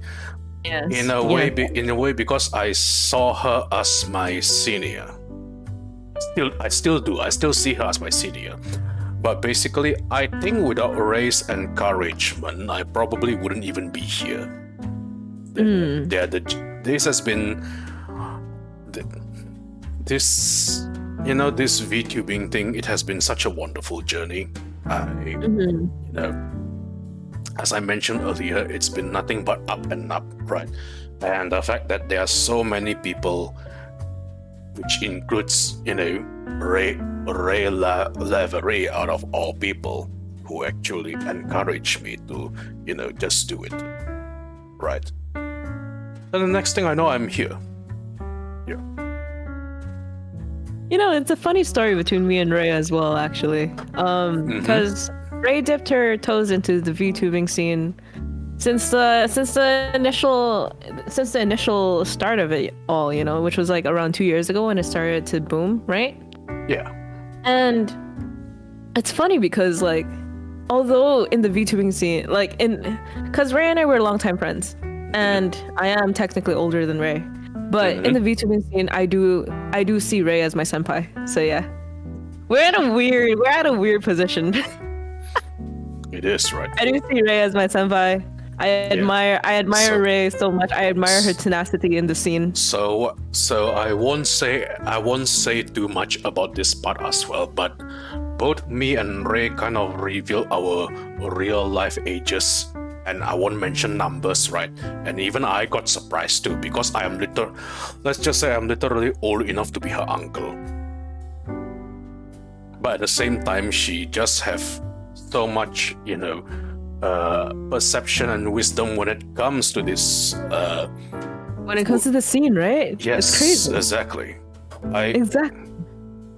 It feels like, I am one of those people whose youth wasn't exactly what we call colorful. Right. I see. And then suddenly at this age, I am receiving more color. By color, I mean, positivity in life than I could handle, So it's overwhelming, and I like it. That's lovely. And I'm happy for you for that, because I think that everybody experiences life in a way that everybody has their own story, right? And everybody has their moments where they find happiness. There's no There's no textbook way of living life, and there's no textbook way of knowing how to find happiness, right?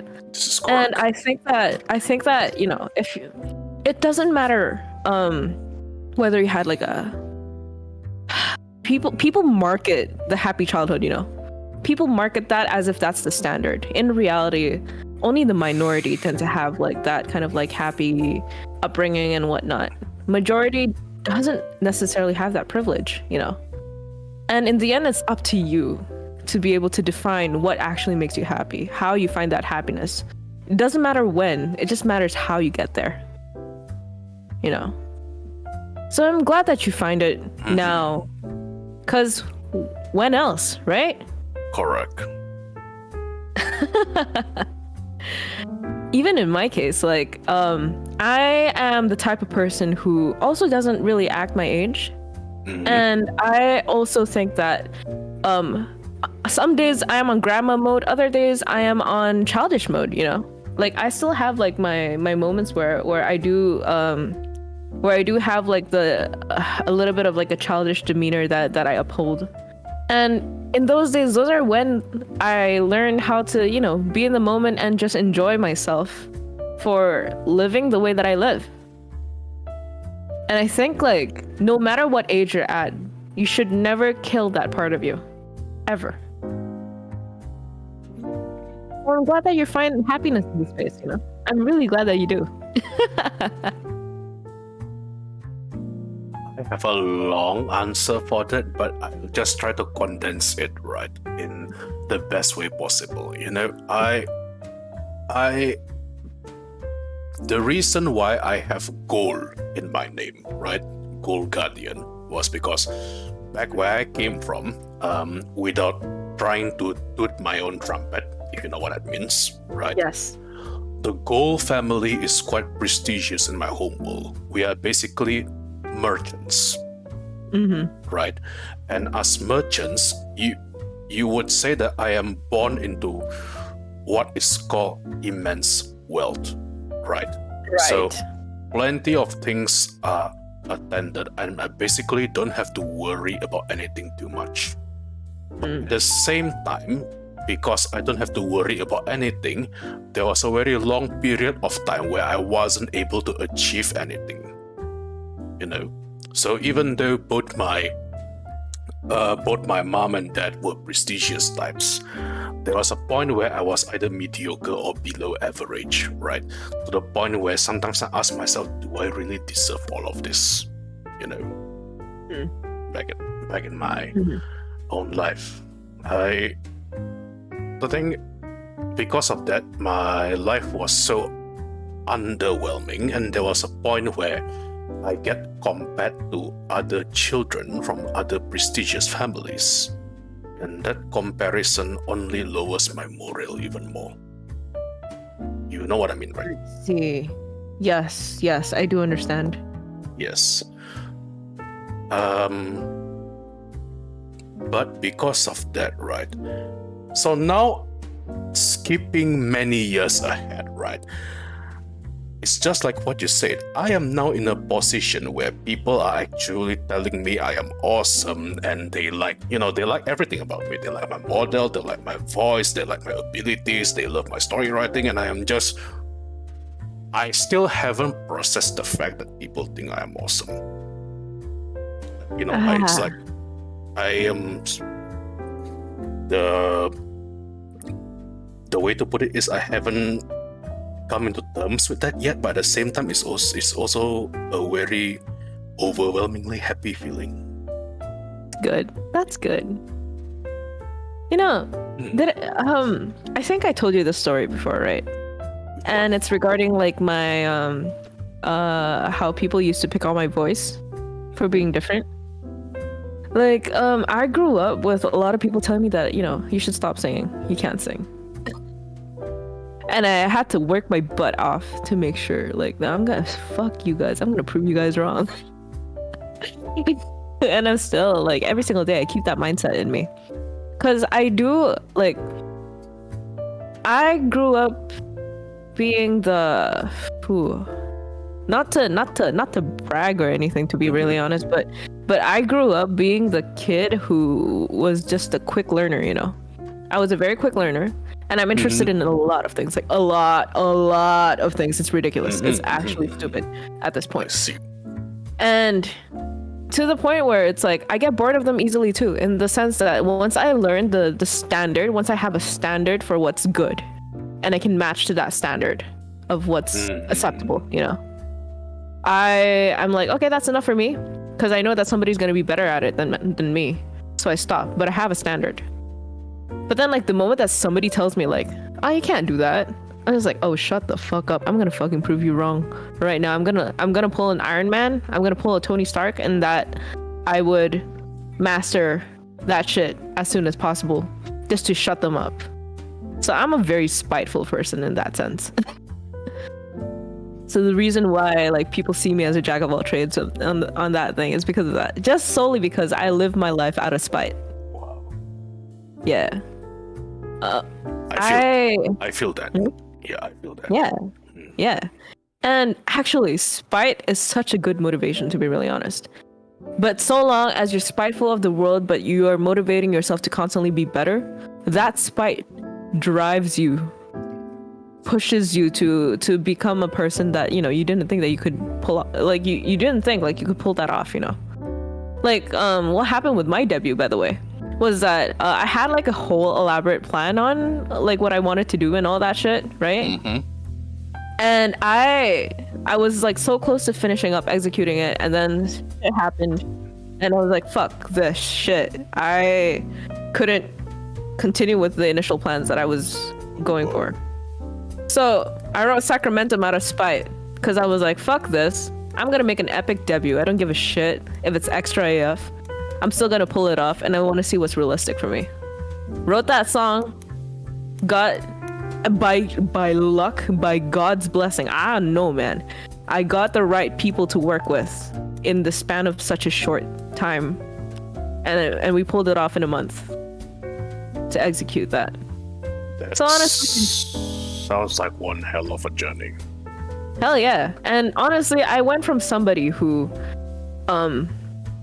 people said like, you know, you understand music. You're good at it, but you're not great at it. Mm-hmm. Like, people tell me that. Like, you're good at it, but you're not great at it. And I'm like, oh, shut the fuck up. I'll be great at it one day, but so long as I keep that mindset of like constantly, you know, like accept the fact that everything is a learning experience, right? It's a step-by-step process. And so long as you're mindful of every single step that you take, and that you make sure that when you do learn, you learn, you know, and you're not just what's the word, like taking it for granted, you know, like taking your time for granted, taking your skills for granted. I see. You put it out there, and in the end, good results will always come.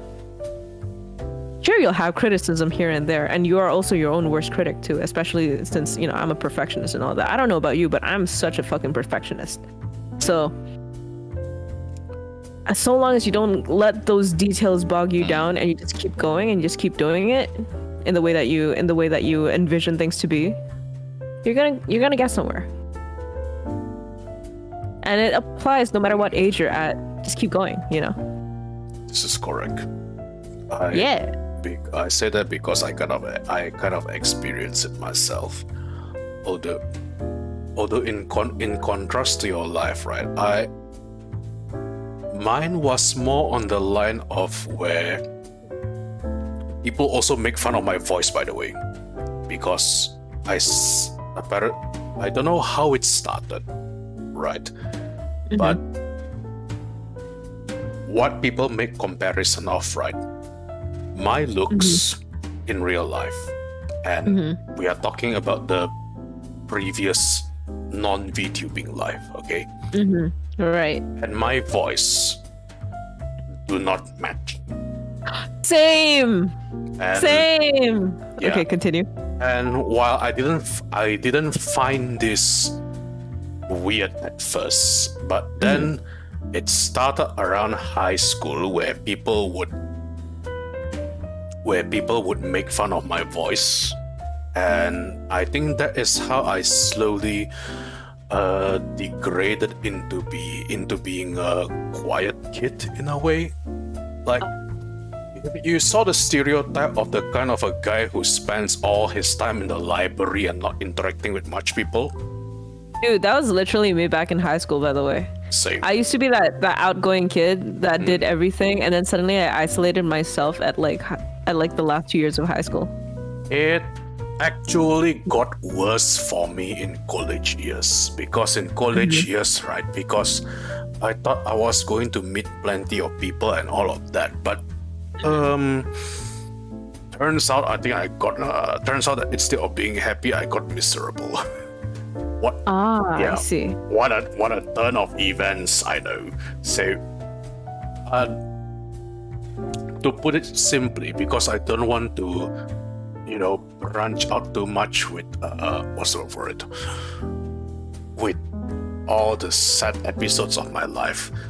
The time I graduated out of university was somewhere around 2013, right? And there was many years of up and downs. I only got my shit together at 2018. I see. So between 2013 and 2018, I would consider it the worst 5 years of my life. I see. I see. Yeah, so it may be similar in what you experience, right? But but at the same time, the reason I got my shit together was because I was thinking, you know, to put it roughly, I don't want to end up like an Instagram rich kid who only knows how to take pictures of luxury. Fucking mood, holy shit. Oh my god. Yeah. Also, Okami says to you, hey bro, I'd kill to get your voice. Oh my god. Yeah. Yeah. Thanks. Like, Yes, I still am incapable of, processing that. Hey, I don't know if your mama's watching this, cause you should consider like adding like maybe like your mom or your papa maybe consider like adding like a blush react, like an auto blush thing. Also, even if I didn't ask them, I think my artist is already adding it. Lovely. Because he's just enjoying all of this. Yes. Yes. Fun fact, by the way, because I've had quite a lot of ups and downs in my life, which is why I say that I don't act the way that I age. Like, I don't act my age. Sorry. Oh my god. Oh. I do that sometimes as well. Yeah. Like, in all honesty, I didn't have the best like university life. That's the thing. I'm sorry, not university, like high school life. I didn't have the best of it. Are you sure we are not twins? Because same. Are you sure we are not twins? Because it's so same. funny because like I have so many twins out there. At this point, we should just collectively have like a twin collab, except it's like multiple, all of my twins combined in like one collab. But in all seriousness, though, like I really didn't have like much of a good upbringing. Yeah. Although, okay, so financial wealth and all of that, sure, I got that. Emotional, mental stability, and I guess like physical health as well. That is something that I struggled with growing up.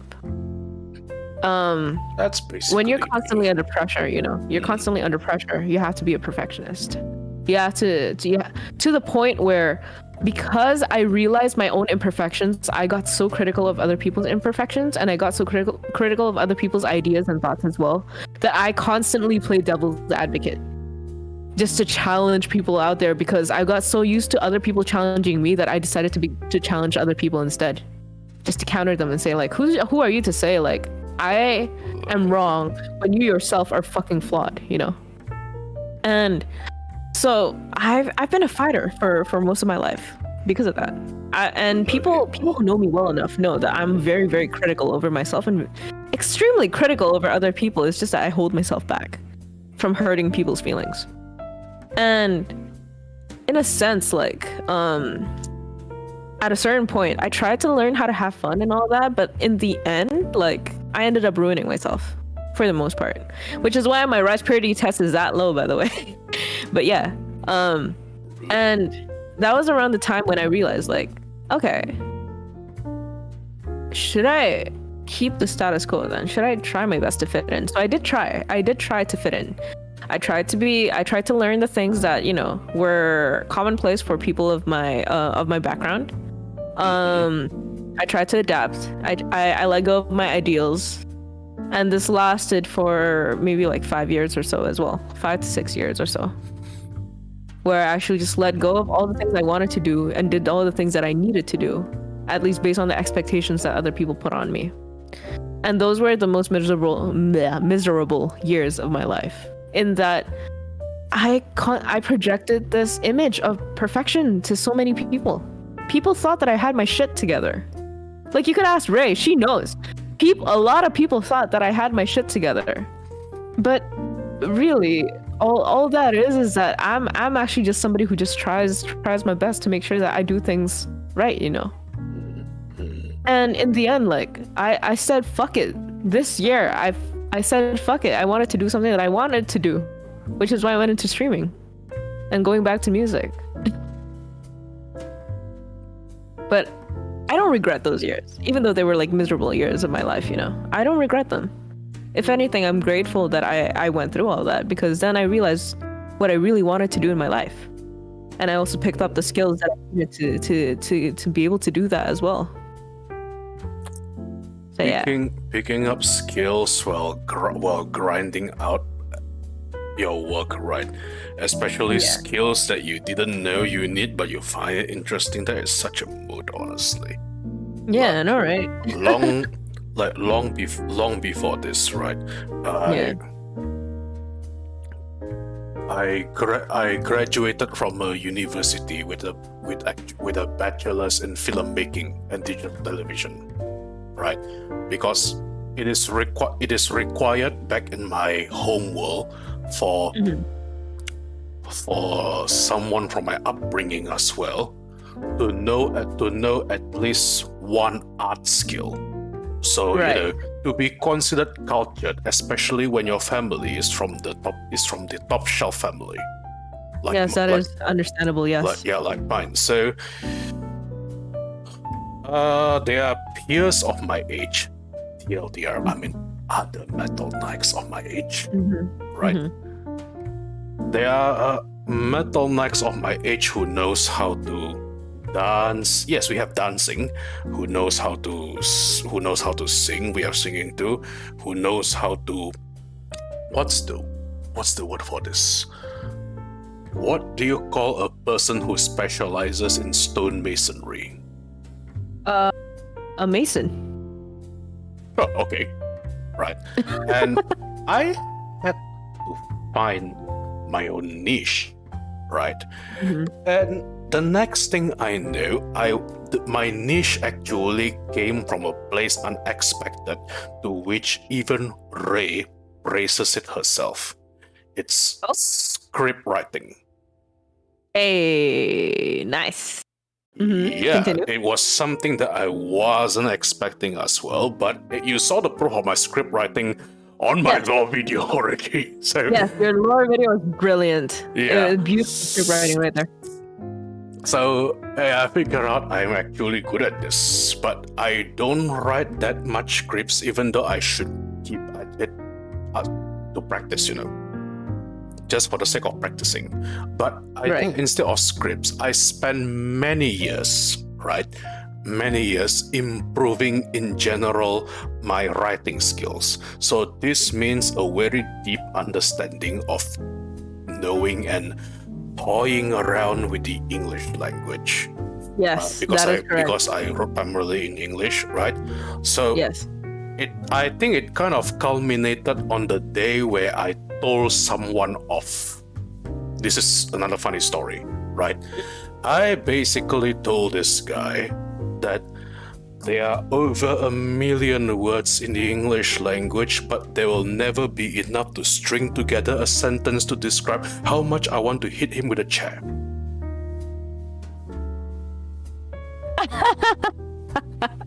Continue. Mind you, when I do this, I was really, really barking mad at this guy for reasons I will not disclose, because that is too much into my personal life already. But he did something that made everybody extremely unhappy.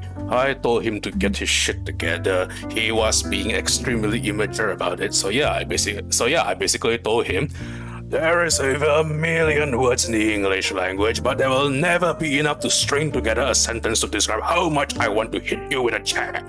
And I think he felt that, because on a voice chat, he was silent for 5 minutes. Oh, wow. Okay, continue. And we are no longer friends, mind you. But, good riddance. I don't like him anyway. Good riddance. Continue. But yeah, I think it goes without saying that in your life, you just have to cut all the toxic people from your life. I didn't do it as quick as I could. And as a result, there was a point where I trust issues with people. Right. Because remember when I said that I come from the gold mercantile family, which means my parents are loaded in a way, right? So I think you get the idea already. There are people who befriended me as a bridge to get to my parents. Oh, hell yeah. I get that all the time, honestly. I know exactly what you mean. 100%. So on the day where I was capable of proving myself, and as you watch the lore video, I did what is basically known as saving my home world, right? Nobody ever talked shit about me ever again. So that was something. Okay. Alrighty. That's good. Oh boy. It was I mean, I totally get you, because growing up, not growing up, sorry, but like the past decade, I guess, nearly the past decade, I've also been that one friend who, see, here's the thing, although I'm like a hardline introvert, I get around people quite well, in that people like talking to me, I like talking to them, you know. And people have the tendency to also, you know, when they get close to me, there are some people that I know that I can sense, like my intuition is pretty damn strong. I have the fact that, you know how intuition works, right? Yes. And that it basically works as like a, what's it called? It's like I have a specific term for it, but I forgot that term, even though I know I used it in my thesis back then. I say it so often. I got you, by the way, so don't worry. But yeah, so it's like the constant pattern recognition that I've become subconsciously already like aware of. Like I can tell who's here because they like me, and I can tell who's here because they want to use me. So I've been used plenty of times by people around me. And I know when people actually want to talk to me because they want to talk to me versus people who want to talk to me because they want to get information out of me. Because I do have quite a buttload of, you know, information as well. I hold tea, basically, on different things, right? Trust issues can be a bitch in it. So yeah, trust issues is a fucking bitch. And I trust very little people. I'm trying to learn how to give people the benefit of doubt. And I think I've kind of like figured out how to tell myself, like, you know what, it's okay, give them a chance, you know. But most of the time, I'm always on my guard. Most of the time. If that's the case, thank you for accepting me then. Hey, no worries, man. No worries. You got good vibes in you, so yeah. Even though we both are into very completely different things. You are a petrol head. I am a giant robot fan. I'm a lot. Who the thing, you know? I'm a lot of things. I could be a petrol head one day. I could be a music analyst another day. I could be an economist another day. I could be a lot. If whatever is needed of me, I could probably take that role. Because I've dabbled in it enough to know, at least to have a standard of what to do, you know. That's impressive, actually. Yeah, I try my best to make sure that I don't just know surface level knowledge. Thus being a professional flirt count. Flirting just comes naturally to me. That's the thing. It's one of those things where, like, flirting, befriending people, getting people to be comfortable with me once we do get to know each other and all of that. Like, people, I'll let you in on something, and I'm pretty sure that a lot of people can testify to this. But like, I'm sorry, that threw me off quite a bit. I mean, yeah, to be really honest with you, like, I learned, once again, like, from that spite. And also because growing up, people called me a know-it-all. Holy shit, just because I have a fascination for learning. Like, ya maaf gitu loh, ya gak sih? Tapi kayak, in the end, it's like, it became useful, you know? In the end, everything I learn, it's always useful somewhere. And people come to me because of that. Do you know what? Please continue, I'm sorry. I guess, like, in a sense, you know, I just want to be sure, like, in the end, the way that I gaslight myself to stop being so too spiteful towards other people is two things. One, take things as a learning process and be humble with it. And two, if people want to use me, then that's okay. Not in the sense that, you know, they use me and then they step on me for that. Not like that. Fuck that shit. But like, if they want to get close to me for the sake of getting new knowledge, then who am I to stop them? I'm a fellow learner myself, right? So I learned to separate my emotions from like my, I guess, like the ego that I project. So yeah. Okay. Yeah. I understand very well. Hell yeah. Because in a way, they don't call me a know-it-all back then because I mostly kept to myself. But then when I get too descriptive, right, people call me long-winded and ask me to hurry it up. And when people told me to hurry up with my description, that actually grinds my gears, in a way. People just want to get to the point. It's stupid. Like, it's like, no, there's a process. Yeah. Oh man, that exactly. There's an entire process for all the things. Yeah. And I think like people like us, we do appreciate the process. That's the thing. We are people who appreciate the process. And I think itu disayangkan banget sih sama orang lain yang nggak begitu, to be really honest. I don't know why this generation, I don't want to insult anybody, but I just have to say it, right? Why do people in this generation have such short attention spans? Oh, I have an answer to that. And it's an answer based on statistics and also based on actual facts. The reason being is because of content, the amount of content and the amount of information that the newer generations are exposed to is too much. There's a lot of information overload, and because of that, there's an innate need to constantly keep up with like so much information that you can't go in depth as much as the generations that had less information had to deal with. You get me? And by the way that our current way of absorbing information is engineered, people make it more bite-sized, people make it more simplified to make sure that they can absorb as much information as they could on a broader scale, but not on a deeper scale, unfortunately. It is their choice to go deeper, but it is their right to at least go broad. So yeah. Yeah, I get you. Yeah. But that makes a lot of sense now when you come to think it's about unfortunate, to be really honest, but I also understand the human brain is not, capability wise. We are at we do have limitations, at least.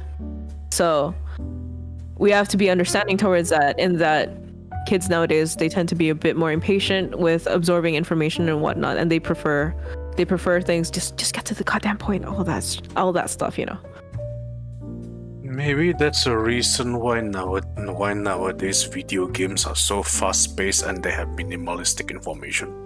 Yes, that is correct. And the moment that you're exposed to games that are lore heavy, people get lazy about it and they're just like, it's not worth it.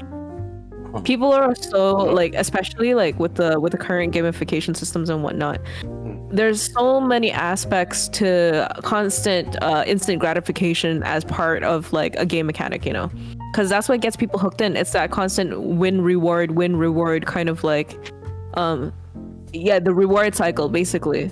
The more that people are exposed to that, the more impatient they become, the more that they demand immediate results to things. Yeah, I get you. I think there's one guy on the internet, right, who this was when Final Fantasy XIV was booming, right? And it gets a lot of people to try it out, right? But then there'll always be outliers. And then there's a guy who made a video about how he thinks Final Fantasy XIV story is too long-winded. The developers need to tone down the story and let people get into the action. And I have not disagreed with someone so much that I was ready to pull out my personal battleship. Buddy, listen to me. Yeah. This is me and why I avoid the Genshin fandom in the first place. I love Genshin Impact, not for the game mechanics, but for the lore and the story. Although it is fundamentally a video game and people have different opinions based on it, I find that video games are a form of it's a storytelling medium, Yes. That's my main kind of like approach to video games. That's When why people we when love people shit on JRPGs. Genshin, when people shit on Genshin, they shit on it because of the game mechanics. And I'm just like, you look at the amount of effort invested into this game and you know it's not meant for the game mechanics. But people don't want to accept that. You know, that kind of reminds me when... Do you remember when... See, I don't even play Genshin that much, and I've dabbled on it. And by dabble, I mean, you know, imagine Genshin being an ice cream, and I give it a lick, and after that, that's it. You know, because to put it straight, right? I do have an account, right? I just don't really dabble in it anymore because Genshin, unfortunately, the combat mechanics puts me to sleep. Understandable. Yeah. The story, though, there was a point where I was completely engrossed in it. You know? And I remember when Zhongli was first released. Right. You know, everybody made such a big deal that because this is basically the Geolord. He is going to have awesome damage and all of that. And then they found out that he is a support tank. And they asked the developers to buff his damage when his entire kit is all about support tanking. So I'm just sitting there like, guys, you know. See, that's the thing about Genshin, unfortunately. Yeah. When it comes to combat-oriented stuff, people are... The majority of... Actually, no. Sorry, I'm not going to say majority. Apologies. The loudest part of the fandom. Not the majority, but the loudest part of the fandom. Okay. In Indonesian, kita ngomongnya tong kosong. Yeah, betul. I said it. I am prepared for the lashback. I said it. Like gini sih. Like orang tuh ya. People have the tendency to just keep asking for DPS, more DPS, you know. And I'm just like, no, that's not how you build a team. And at the same time, it's like if you guys rely so much on like DPS and damage constantly, then you guys are not playing the game properly. Because it just means you want the easy way out. Once again, it's the easy way out situation, you know?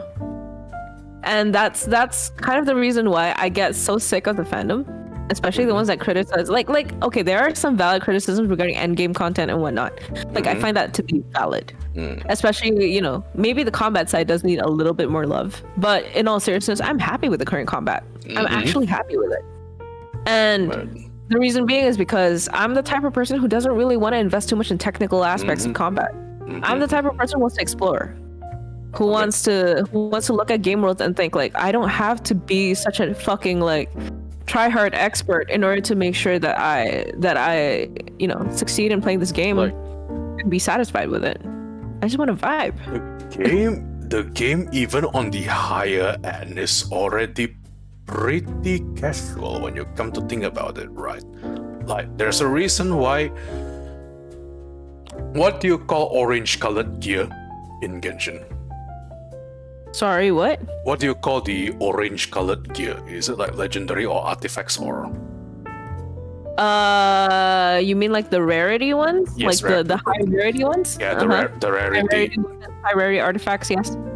So... Yeah, I've seen so many streamers with, you know, an inventory full of nothing but artifact-rated gear, right? So it got me into thinking, this game is pretty casual when you come to think about it. It's very casual. It's meant to be a casual game. So I don't understand why people speedrun it because of that. Exactly. I don't understand the tryhards. I remember when I was happy. What was that character? Because I did start when I was happy getting Fischl, you know, because I thought her DPS is something else. But then I used to know somebody, and by that I mean when I say I used to know somebody, it means I no longer consider him a friend because I find him irritating. That yeah. But basically, the guy summarizes Genshin as either I roll for the look or I'm not playing the game. Oh my god. Also, thanks for the applause, Risky. Welcome to the stream.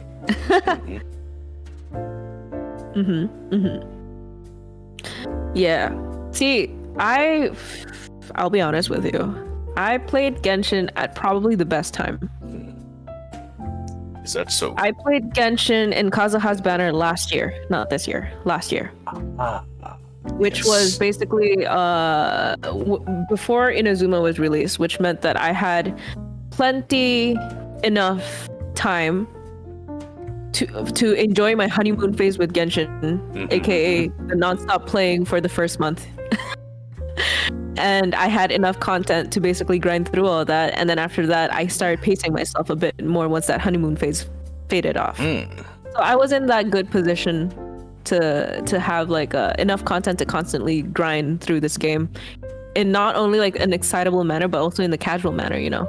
I see. And that's why, like, when Sumeru was released, the 3.0 recent release, right? I got frustrated by the fact that there are people speedrunning it when it's not meant to be speedrun. Because then people skip the dialogue, people skip the lore and all of that. Because you're not meant to speedrun it. You're really not.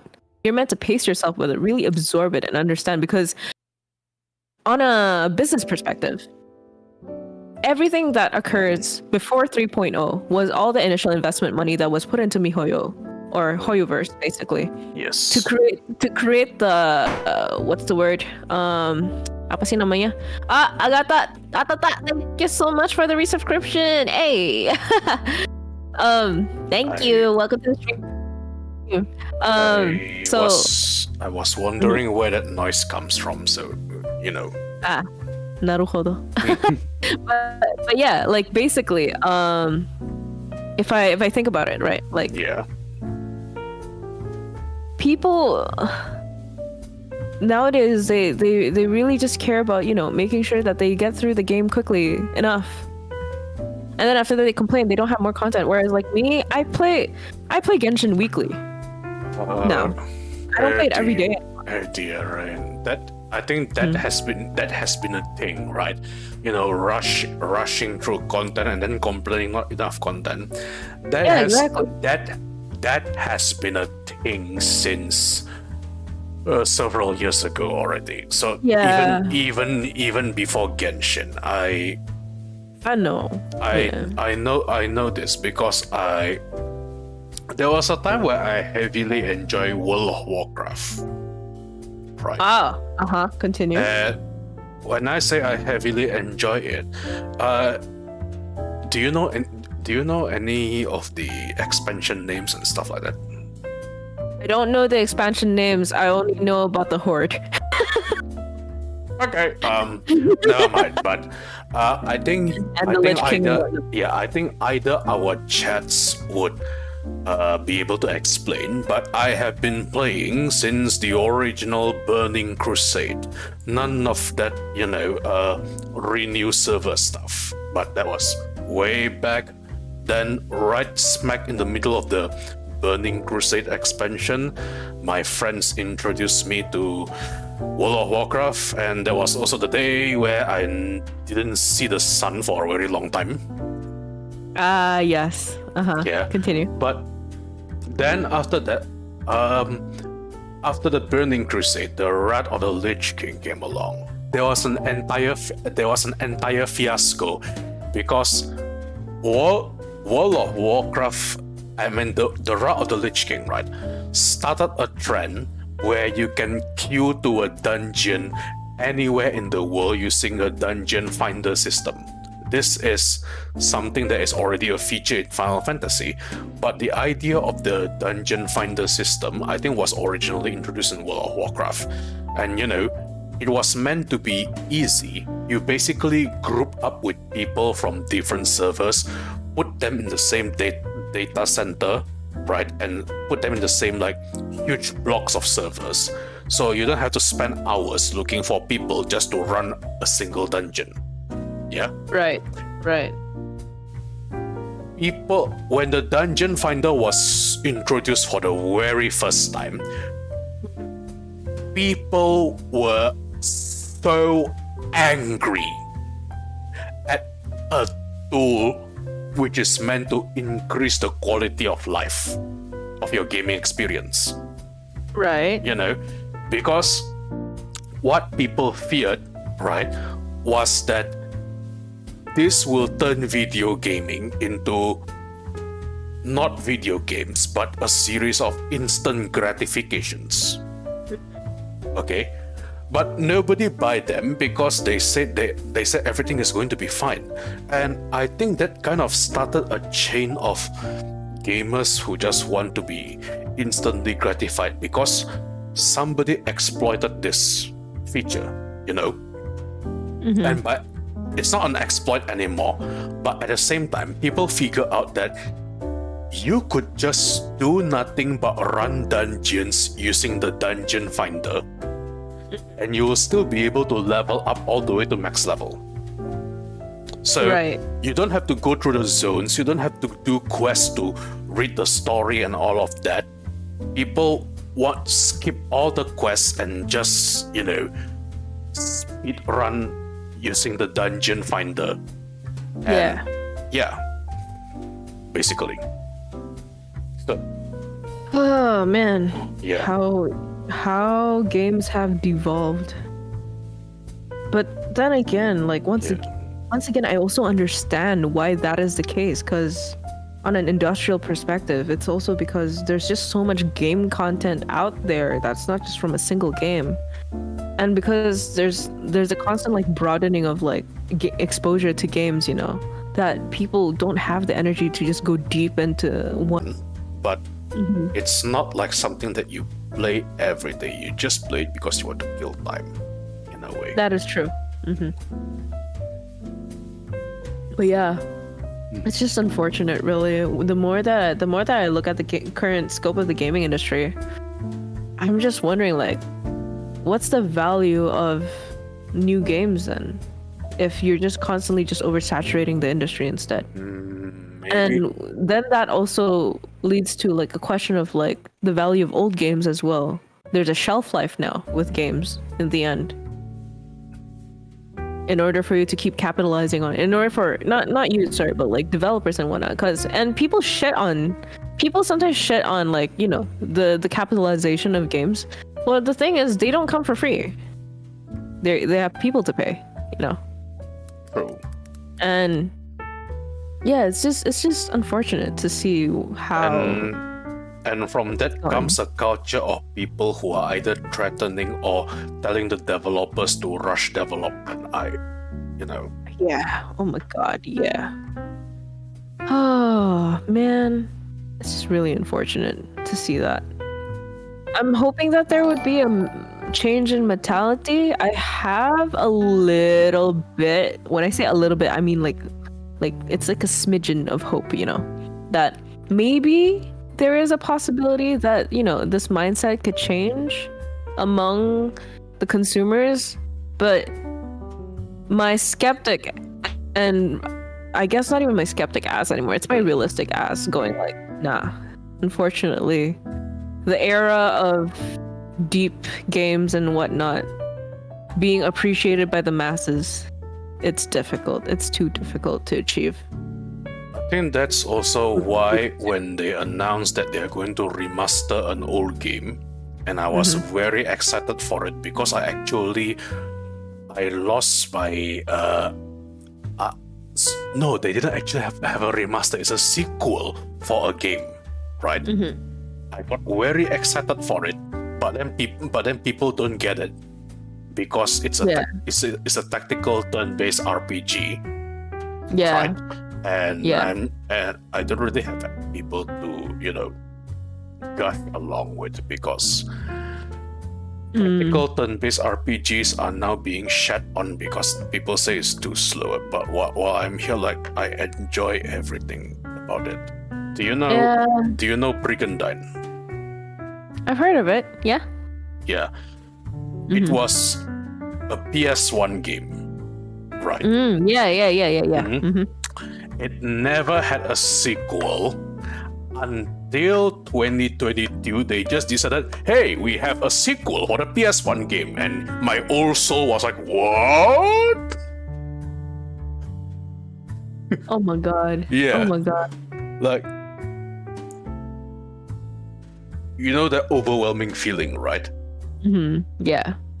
A PS1 game, there is no release in PS2, not even the PS3 or a PS4, and all of a sudden, in the PS5 era, we decided to make a sequel. Oh my god. Yeah. It's really just a shame, you know, like to see like even man, what was that?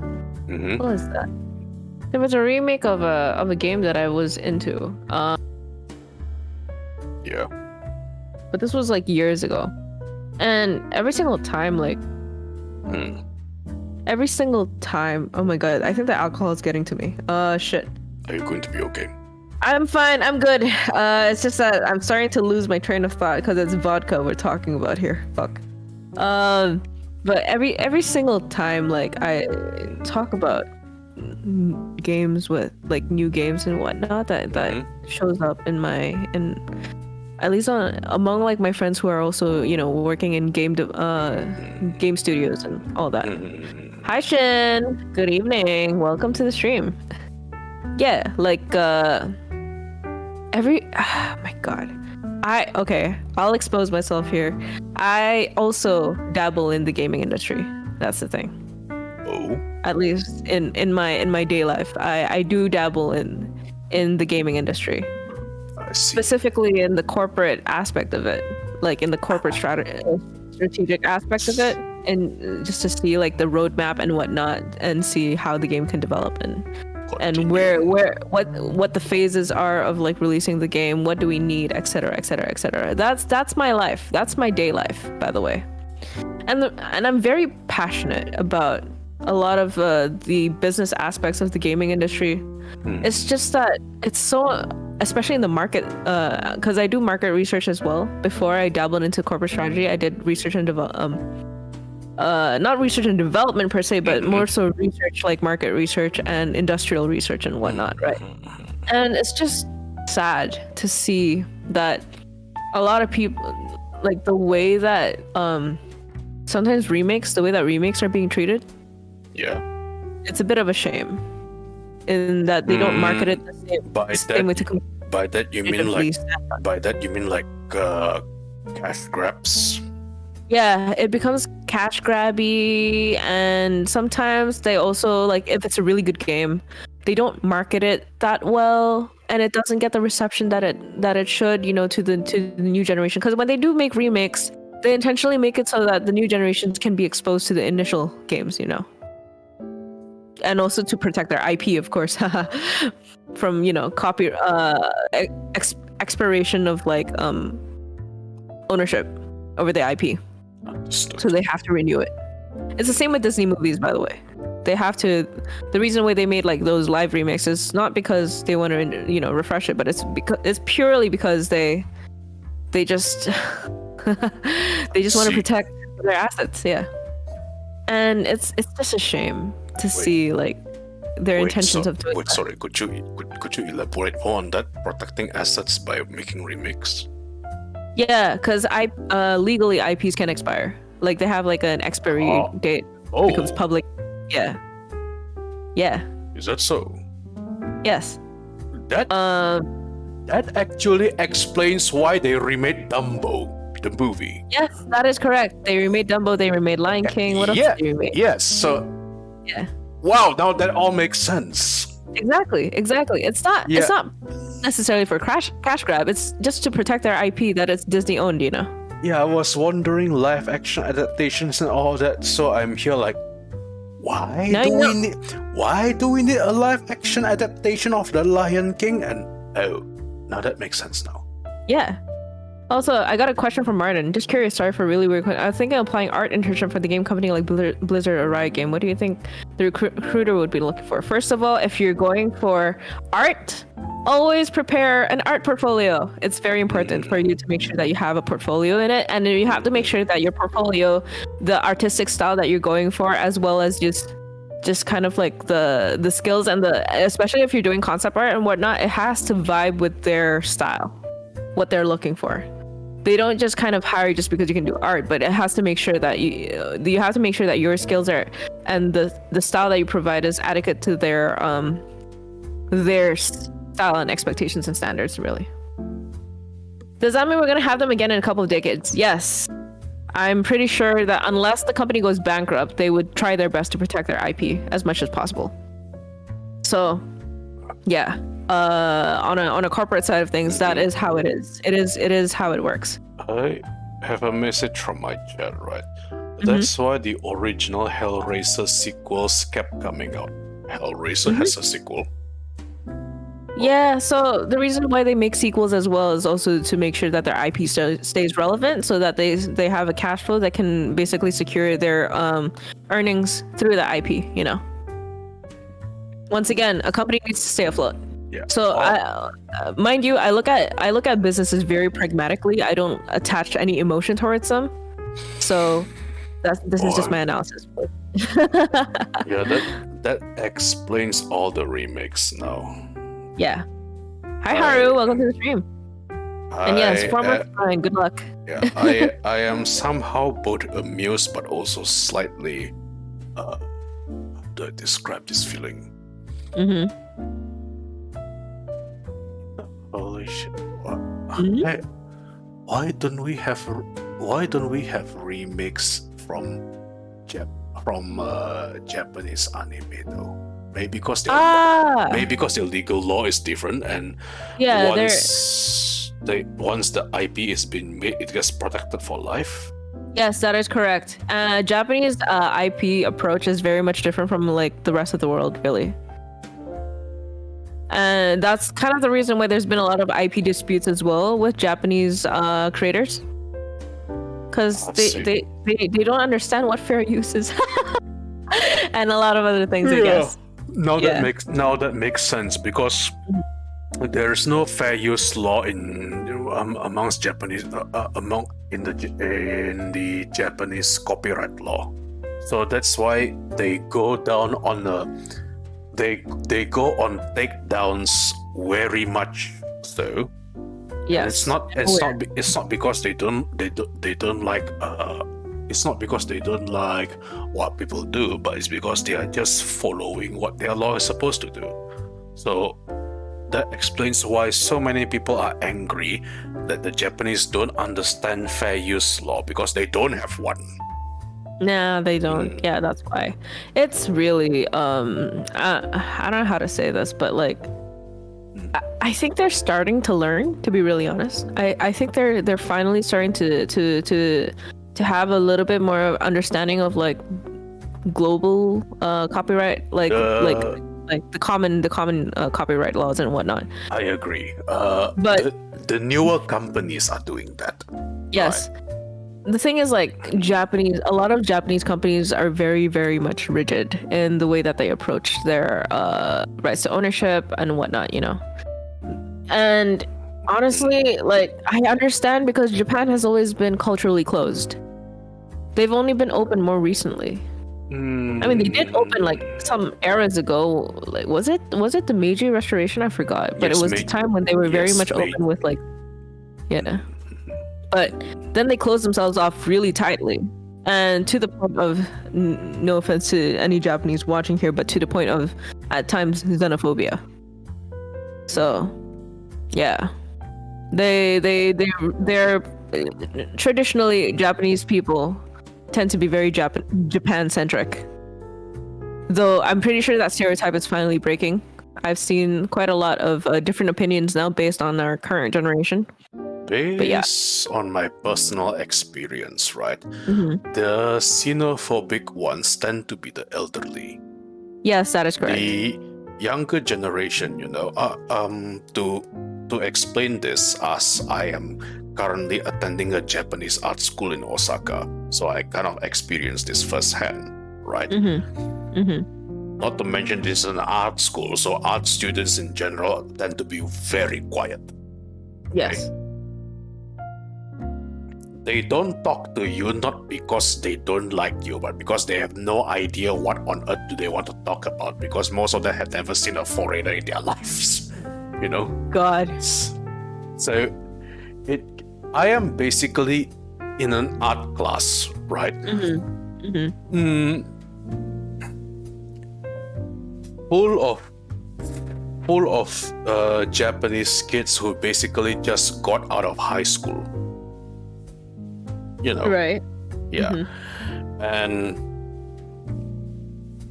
how would I put this?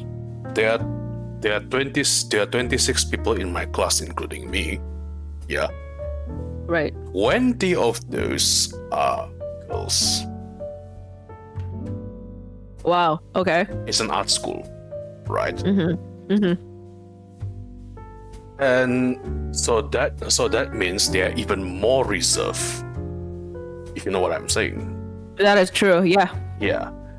But I find that if you just actually talk to them, initiate conversation first, nicely and politely, mind you, because I have seen so many examples, even from the internet, where they talk mad shit about how they could just conquer any Japanese woman based on what they saw in an adult video. And I was like, that's not how the world works, you idiot. Okay. Oh my God. So I find that if you talk to them just normally, when you do the first initiative, right, they'll be much more receptive to you. At least in the younger generation, right? I see. I see. I have not met older people who are openly xenophobic. Thankfully. Nah, they tend to be very closed off. I mean, Japan does have the Hone Tatemae culture, right? So yeah. Yeah, the Hone Tatemae is actually more prominent in Tokyo. But because I live in Osaka, where it's basically the party capital of Japan, so that is true. Yeah. So it's like a completely different country, because there are actually some Japanese here who are actually very outspoken. I see. Yeah. The women are proud and loud, and the boys are just like, hey, you know. That's nice. That's nice to know, actually. Yes. I've had my taste of nuances with the Hone Tatemae culture in Kyoto, actually. It was not a fun experience, to be really honest. Okay. So I have an answer for that. That's because even in Japan, right? Here's the thing. Hone Tatemae is supposedly prominent in the capital, Tokyo. Okay? But even in Japan, yeah, the Japanese think the people who came from Kyoto are way too rigid. So that's like hardcore Hone Tatemae Japanese people who lives in Kyoto. So basically, you just, if you are playing a video game, you went straight to the hardest difficulty level. I'm sorry. Yeah, and I was young at that time, and I still had like my emo kid look as well, and it was not fun to deal with, really. Oh dear. Oh my God. Yeah. So, man, I guess like back at it again, you know, like I guess the current generations they're a lot more open to globalization and whatnot, but like it's always once again, the one who runs these companies, the one that runs the media, the anime companies and all of that, they're not young people. They're all boomers. They don't even know how to properly manage their file organization for you know, like their illustrations and whatnot. That one incident with regards to that company that got burnt down by that mad lad, remember? They lost so much of their assets over there because they didn't save it properly, because they were all still managed offline. Yeah, it's the Kyoani incident. Yeah. So there's a lot of incidents where it's like it's the older people managing it. They don't know how to keep up. They don't know how to keep up with like the newer technologies and whatnot. That they could have protected their assets a lot better, but they didn't, because they chose to stay rigid the way that they were. It's unfortunate, really. Oh boy, this kind of reminds me of that one news now. You know, this will never not be funny to me. The Japanese Minister for Cybersecurity has no idea how to operate a computer. Oh fucking god! I think he got replaced, right? But when I heard the news for the computer, when I heard the news for the first time, I was so baffled, right? Oh my goodness. Yeah. Oh my goodness. Like Minister for Cybersecurity, but he has no idea.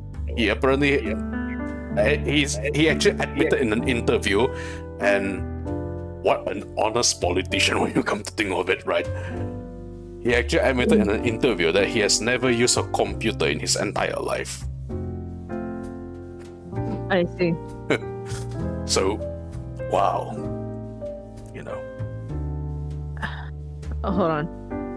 By the way, check your Discord real quick. All right. My Discord. Anyway, yeah. Communication and cybersecurity. Yeah, I know they actually combine their ministers. It's kind of weird. but yeah, it's just stupid how the way that gimana ya, banyak banget loh yang kayak sok pengen kayak modern gitu, like they think that they're up to date with technology and whatnot, but they're not. They're really not. And it's always the older ones that are governing everything with that. It's so stupid, especially like I have friends in Japan. They all say that they struggle with that, and these are friends that are, you know, they're already kind of like working deep in like corporate Japan and whatnot, and they just express their frustrations and that why is everything so fucking boomer in the way that they process things. Corporate Japan is something special, honestly. I have stories. I wouldn't say the word special though. I would not use the word special. Why do you use the word special? Maybe it's a wrong choice of word, but I think the word I'm looking for is grating. Yes. Mind-numbingly grating. Maybe. Yes. I would agree on that. Yes. Yes. Oh my goodness. Oh, by the way, all right. I'm just looking at my activity feed, right? And I think a lot of people from your channel are coming over and subscribing to mine. Hey, that's good. Thanks, by the way. Yeah, thanks, by the way. That's great. Hey, yeah, thanks, by the way. Everybody sub to Gordo, please. All right. Everybody, don't forget to sub to Rayne as well. It's harder for YouTubers to go to Twitch than it is for Twitch people to go to YouTube. Now my moderators are showing up. Hi, Falco. Hi, Varen. Oh my goodness. There you go. Shout out to Gordo. Yeah. Thank you very much. I saw someone promote his debut on Reddit. Wow, you were on Reddit? Wow. What? Huh? Yeah. Bruh. You were on Reddit. My debut is on Reddit? Apparently. Damn, Superstar Mech, let's go. Let's go. Wait, I'm sorry. This also throws me off. This is new to me. I now, after this stream, I now have to look for it. Please, somebody, if you can pass the link over, please do. Holy crap, because Reddit is something else. Because, you know,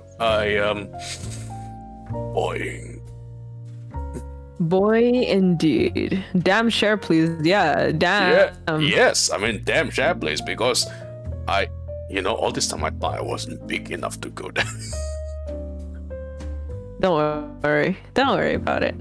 You're pretty big. You're pretty big for somebody who's, I think you debuted later than I did, right?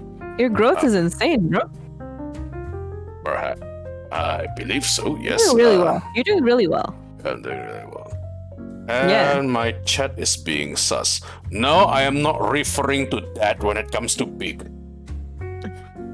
I think I should be investing in the bong emote at some point. A bonk emote is always useful. I too have a bonk emote. But it's mostly me bonking my chat for that one. Varen! Thanks so much for following. Hey! Welcome to my stream. Welcome to our stream. They'll be very. Thank you for the bonk. Oh man. Oh wow. Oh boy. Yeah. All right. So, fellas, I think we're gonna end stream in about 15 minutes or so. Valeria, hey, thank you so much for following. Oh my god. Oh my goodness. Ooh. Okay. So we're ending stream in like 15 minutes or so, right? Right. So, ignore the fact I didn't follow yet. Lol, Lamau. Bro. You were lurking in here for 3 hours and you forgot. Don't worry, I have the tendency to do that as well. Oh boy. It's alright, it's all good. I mean, it tends to happen, really honest. I need to actually follow a lot of people back as well. I procrastinate on following people back until maybe 1 month, and then after that I go on a following spree. That's how I do things. Cheers to the mecha folk, mate. Say hi. This is Gorudo. Hey. Hello. He's my date for the night. There we go. What's wrong?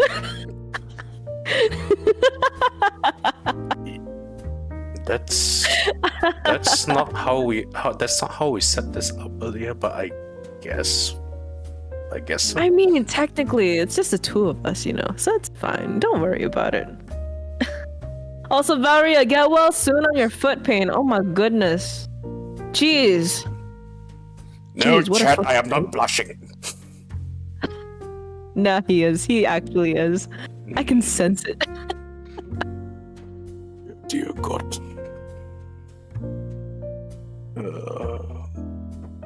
Don't worry about it, buddy. Would you rather I call you buddy or call you darling? If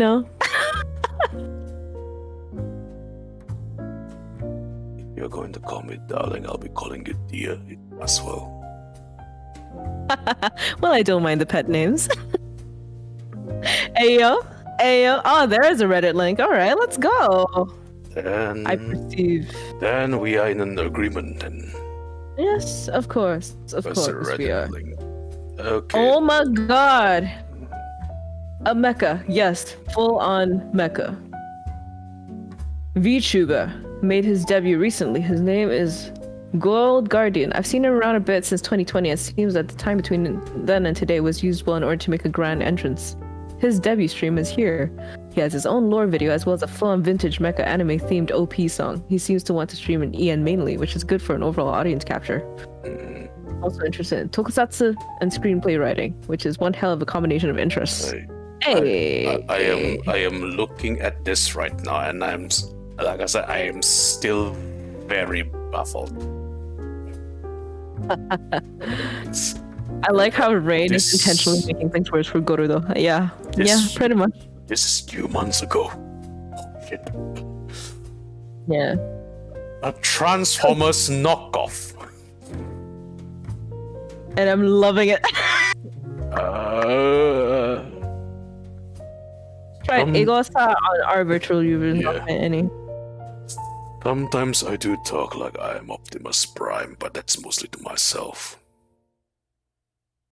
I mean, it does suit you, so. I guess, in a way. Yeah, I guess, what? Which Optimus Prime? What? I have guns to match Gorudo. Dang. But yes, it has been an absolute pleasure to have you hang out with me, buddy. The same No, goes I to should you. stop calling you buddy. Sorry, my dear. Darling. Well, I'm glad we got to know each other a little bit better. I'm still not used to that. I wanted to say the same goes to you, dear. The fact that he's double taking, I'm winning, guys. I'm winning. Yeah, I had to double check my brain just to give an answer, you know. This is Holy a first. shit, Daria. Holy shit. This is a first, honestly, also. Awa, awa. Awa, awa. You gotta say the awa, awa too, buddy. I mean, darling. To the newcomers. Yeah. Okay. Just for the newcomers then. Awa. This is a doggo awa, awa. Alright then. Awa, awa. There we go. One hell of a sexy awa, awa, guys.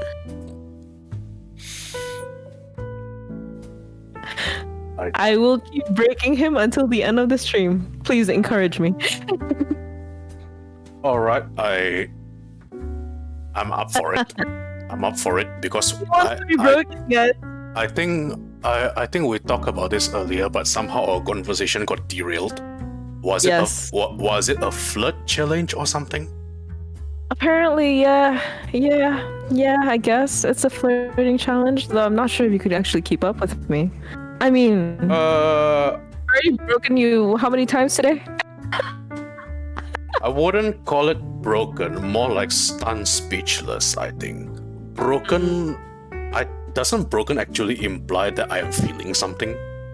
That's true, Alright, well, I could make it speechless. But in this case, I think I am mostly stunned speechless, probably because I don't know, I mean, you got to remember that we basically bonded because we are secretly closet degenerates. There, I say it. I said it. Right? I am aware of that. Yes. So I'm pretty out of the closet more compared to you are, I believe. This is correct. Yes, because I'm a little bit more on the shameless side now. You'll kill the robot, Rayne. I know I might accidentally kill him, and I don't want that because I really like this guy. I don't want to kill my friends. Oh, okay. I guess I like you too. Yeah. See. Secret. It's no secret. At this point, it's no secret. Yeah. I think I have to admit one thing. You know, I think my chat is really enjoying you at this point. That's wonderful, chat. Yeah. Thank you so much for enjoying my presence and for allowing me to break your Oshi.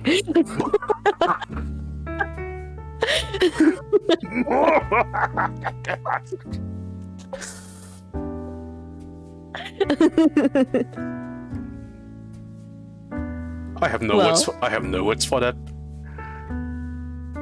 No worries, guys. No worries, darling. It's all good. That laugh was indeed brilliant, yes. Yeah, I never saw the side of his horse, so it's really cute. I know!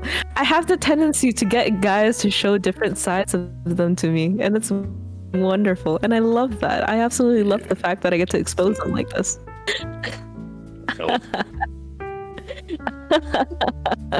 And I hope that your chat enjoys it too. Yeah, everybody here is going Goruto.exe has stopped responding, and then has been broken, and then there's people saying thank you for being here.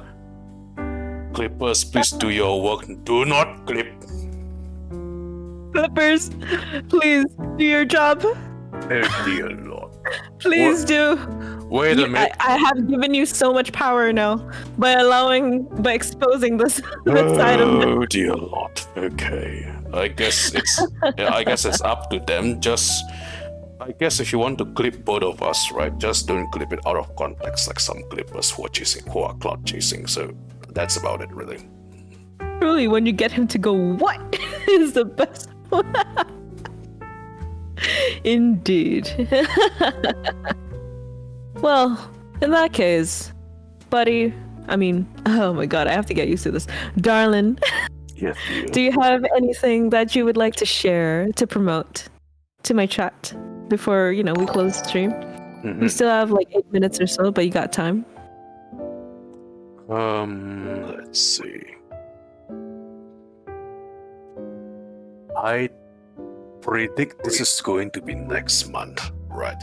But I wanted to start a mini talk show for for obscure tokusatsu and giant robot shows.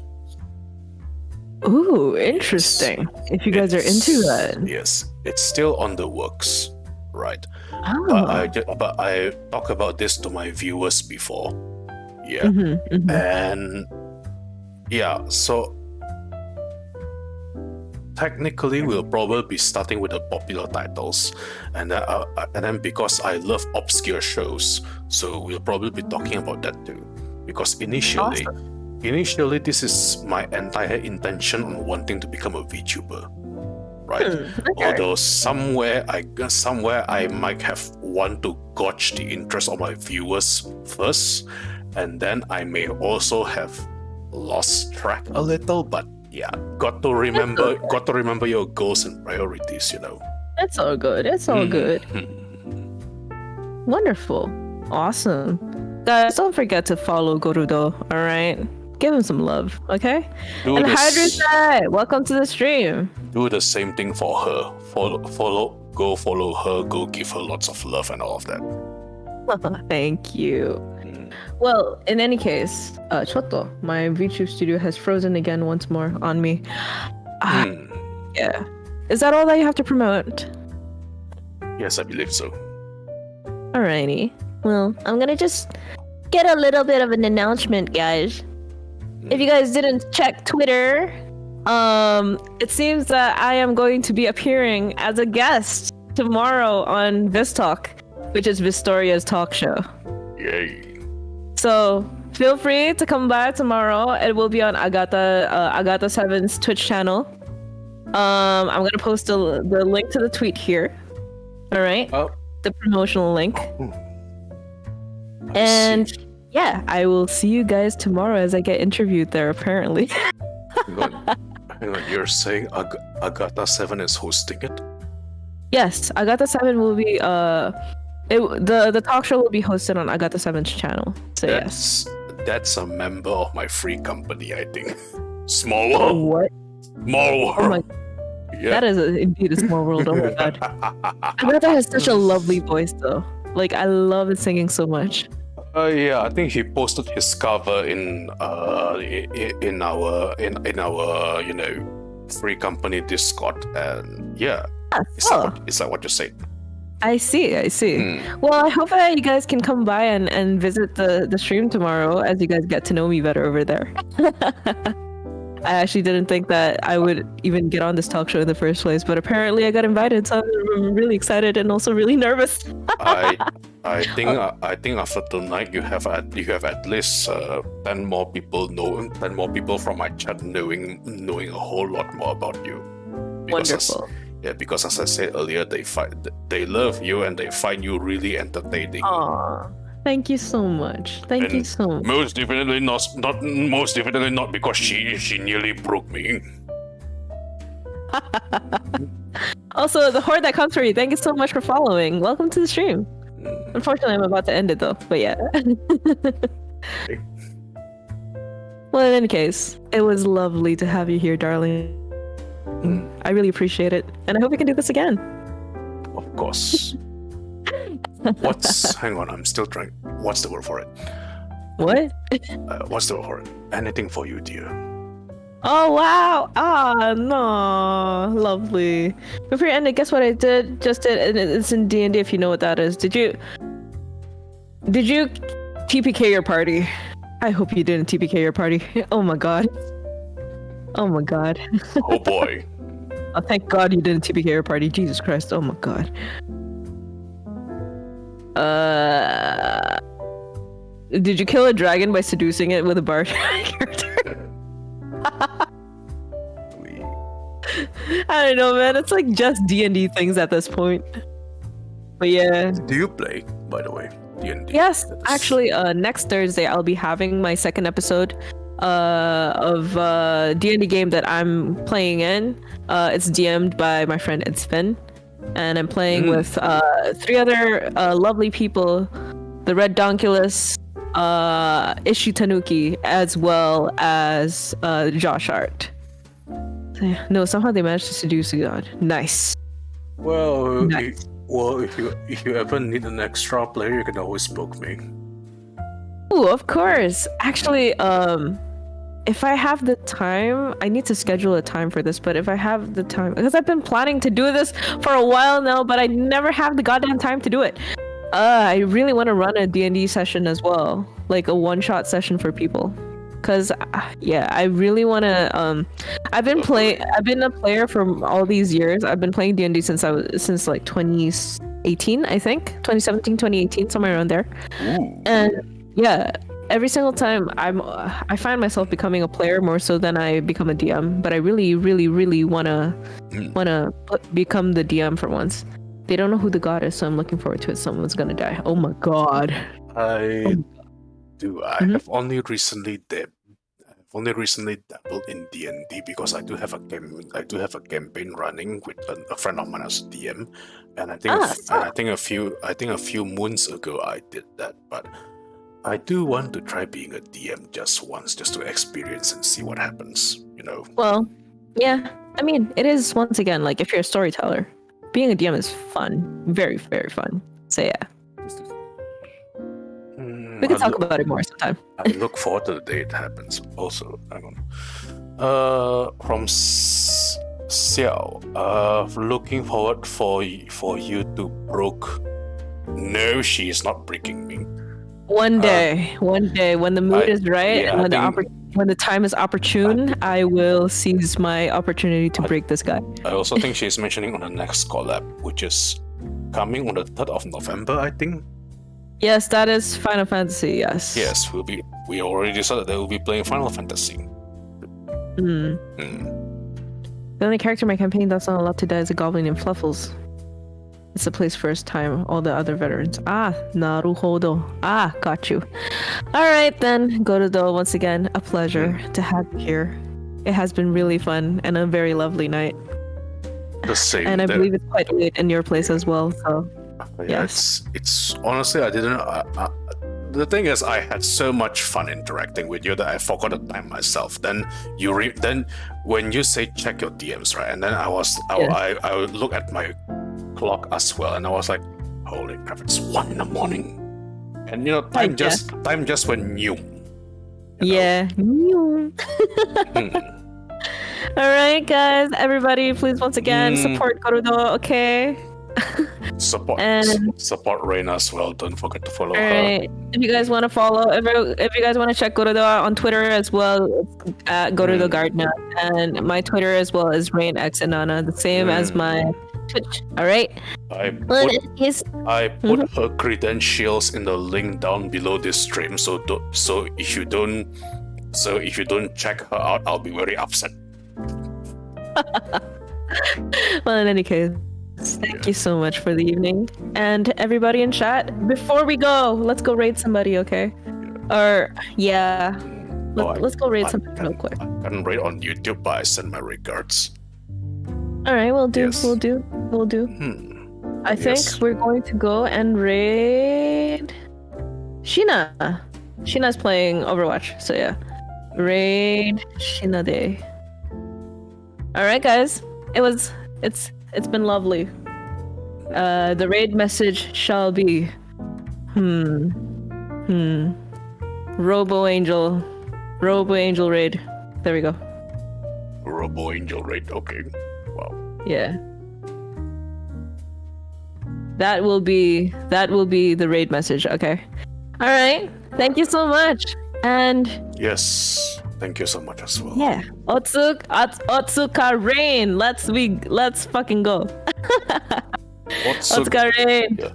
Otsugorudo, thank you so much for coming, and remember to both the chats, always remember to wear protection. Yes, absolutely correct. Yes. By that I mean body armor. And always drink responsibly, guys. Responsibly. Yes, of course. Alright. Time to go to ending stream. Ending screen. Sorry, not ending stream, lol. Alright, goodbye guys. Bye. Bye.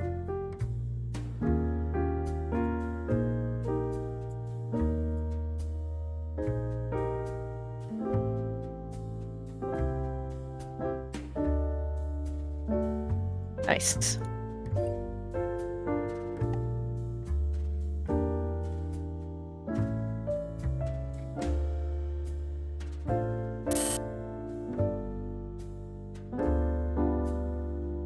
Okay. Thank you so much for the collab.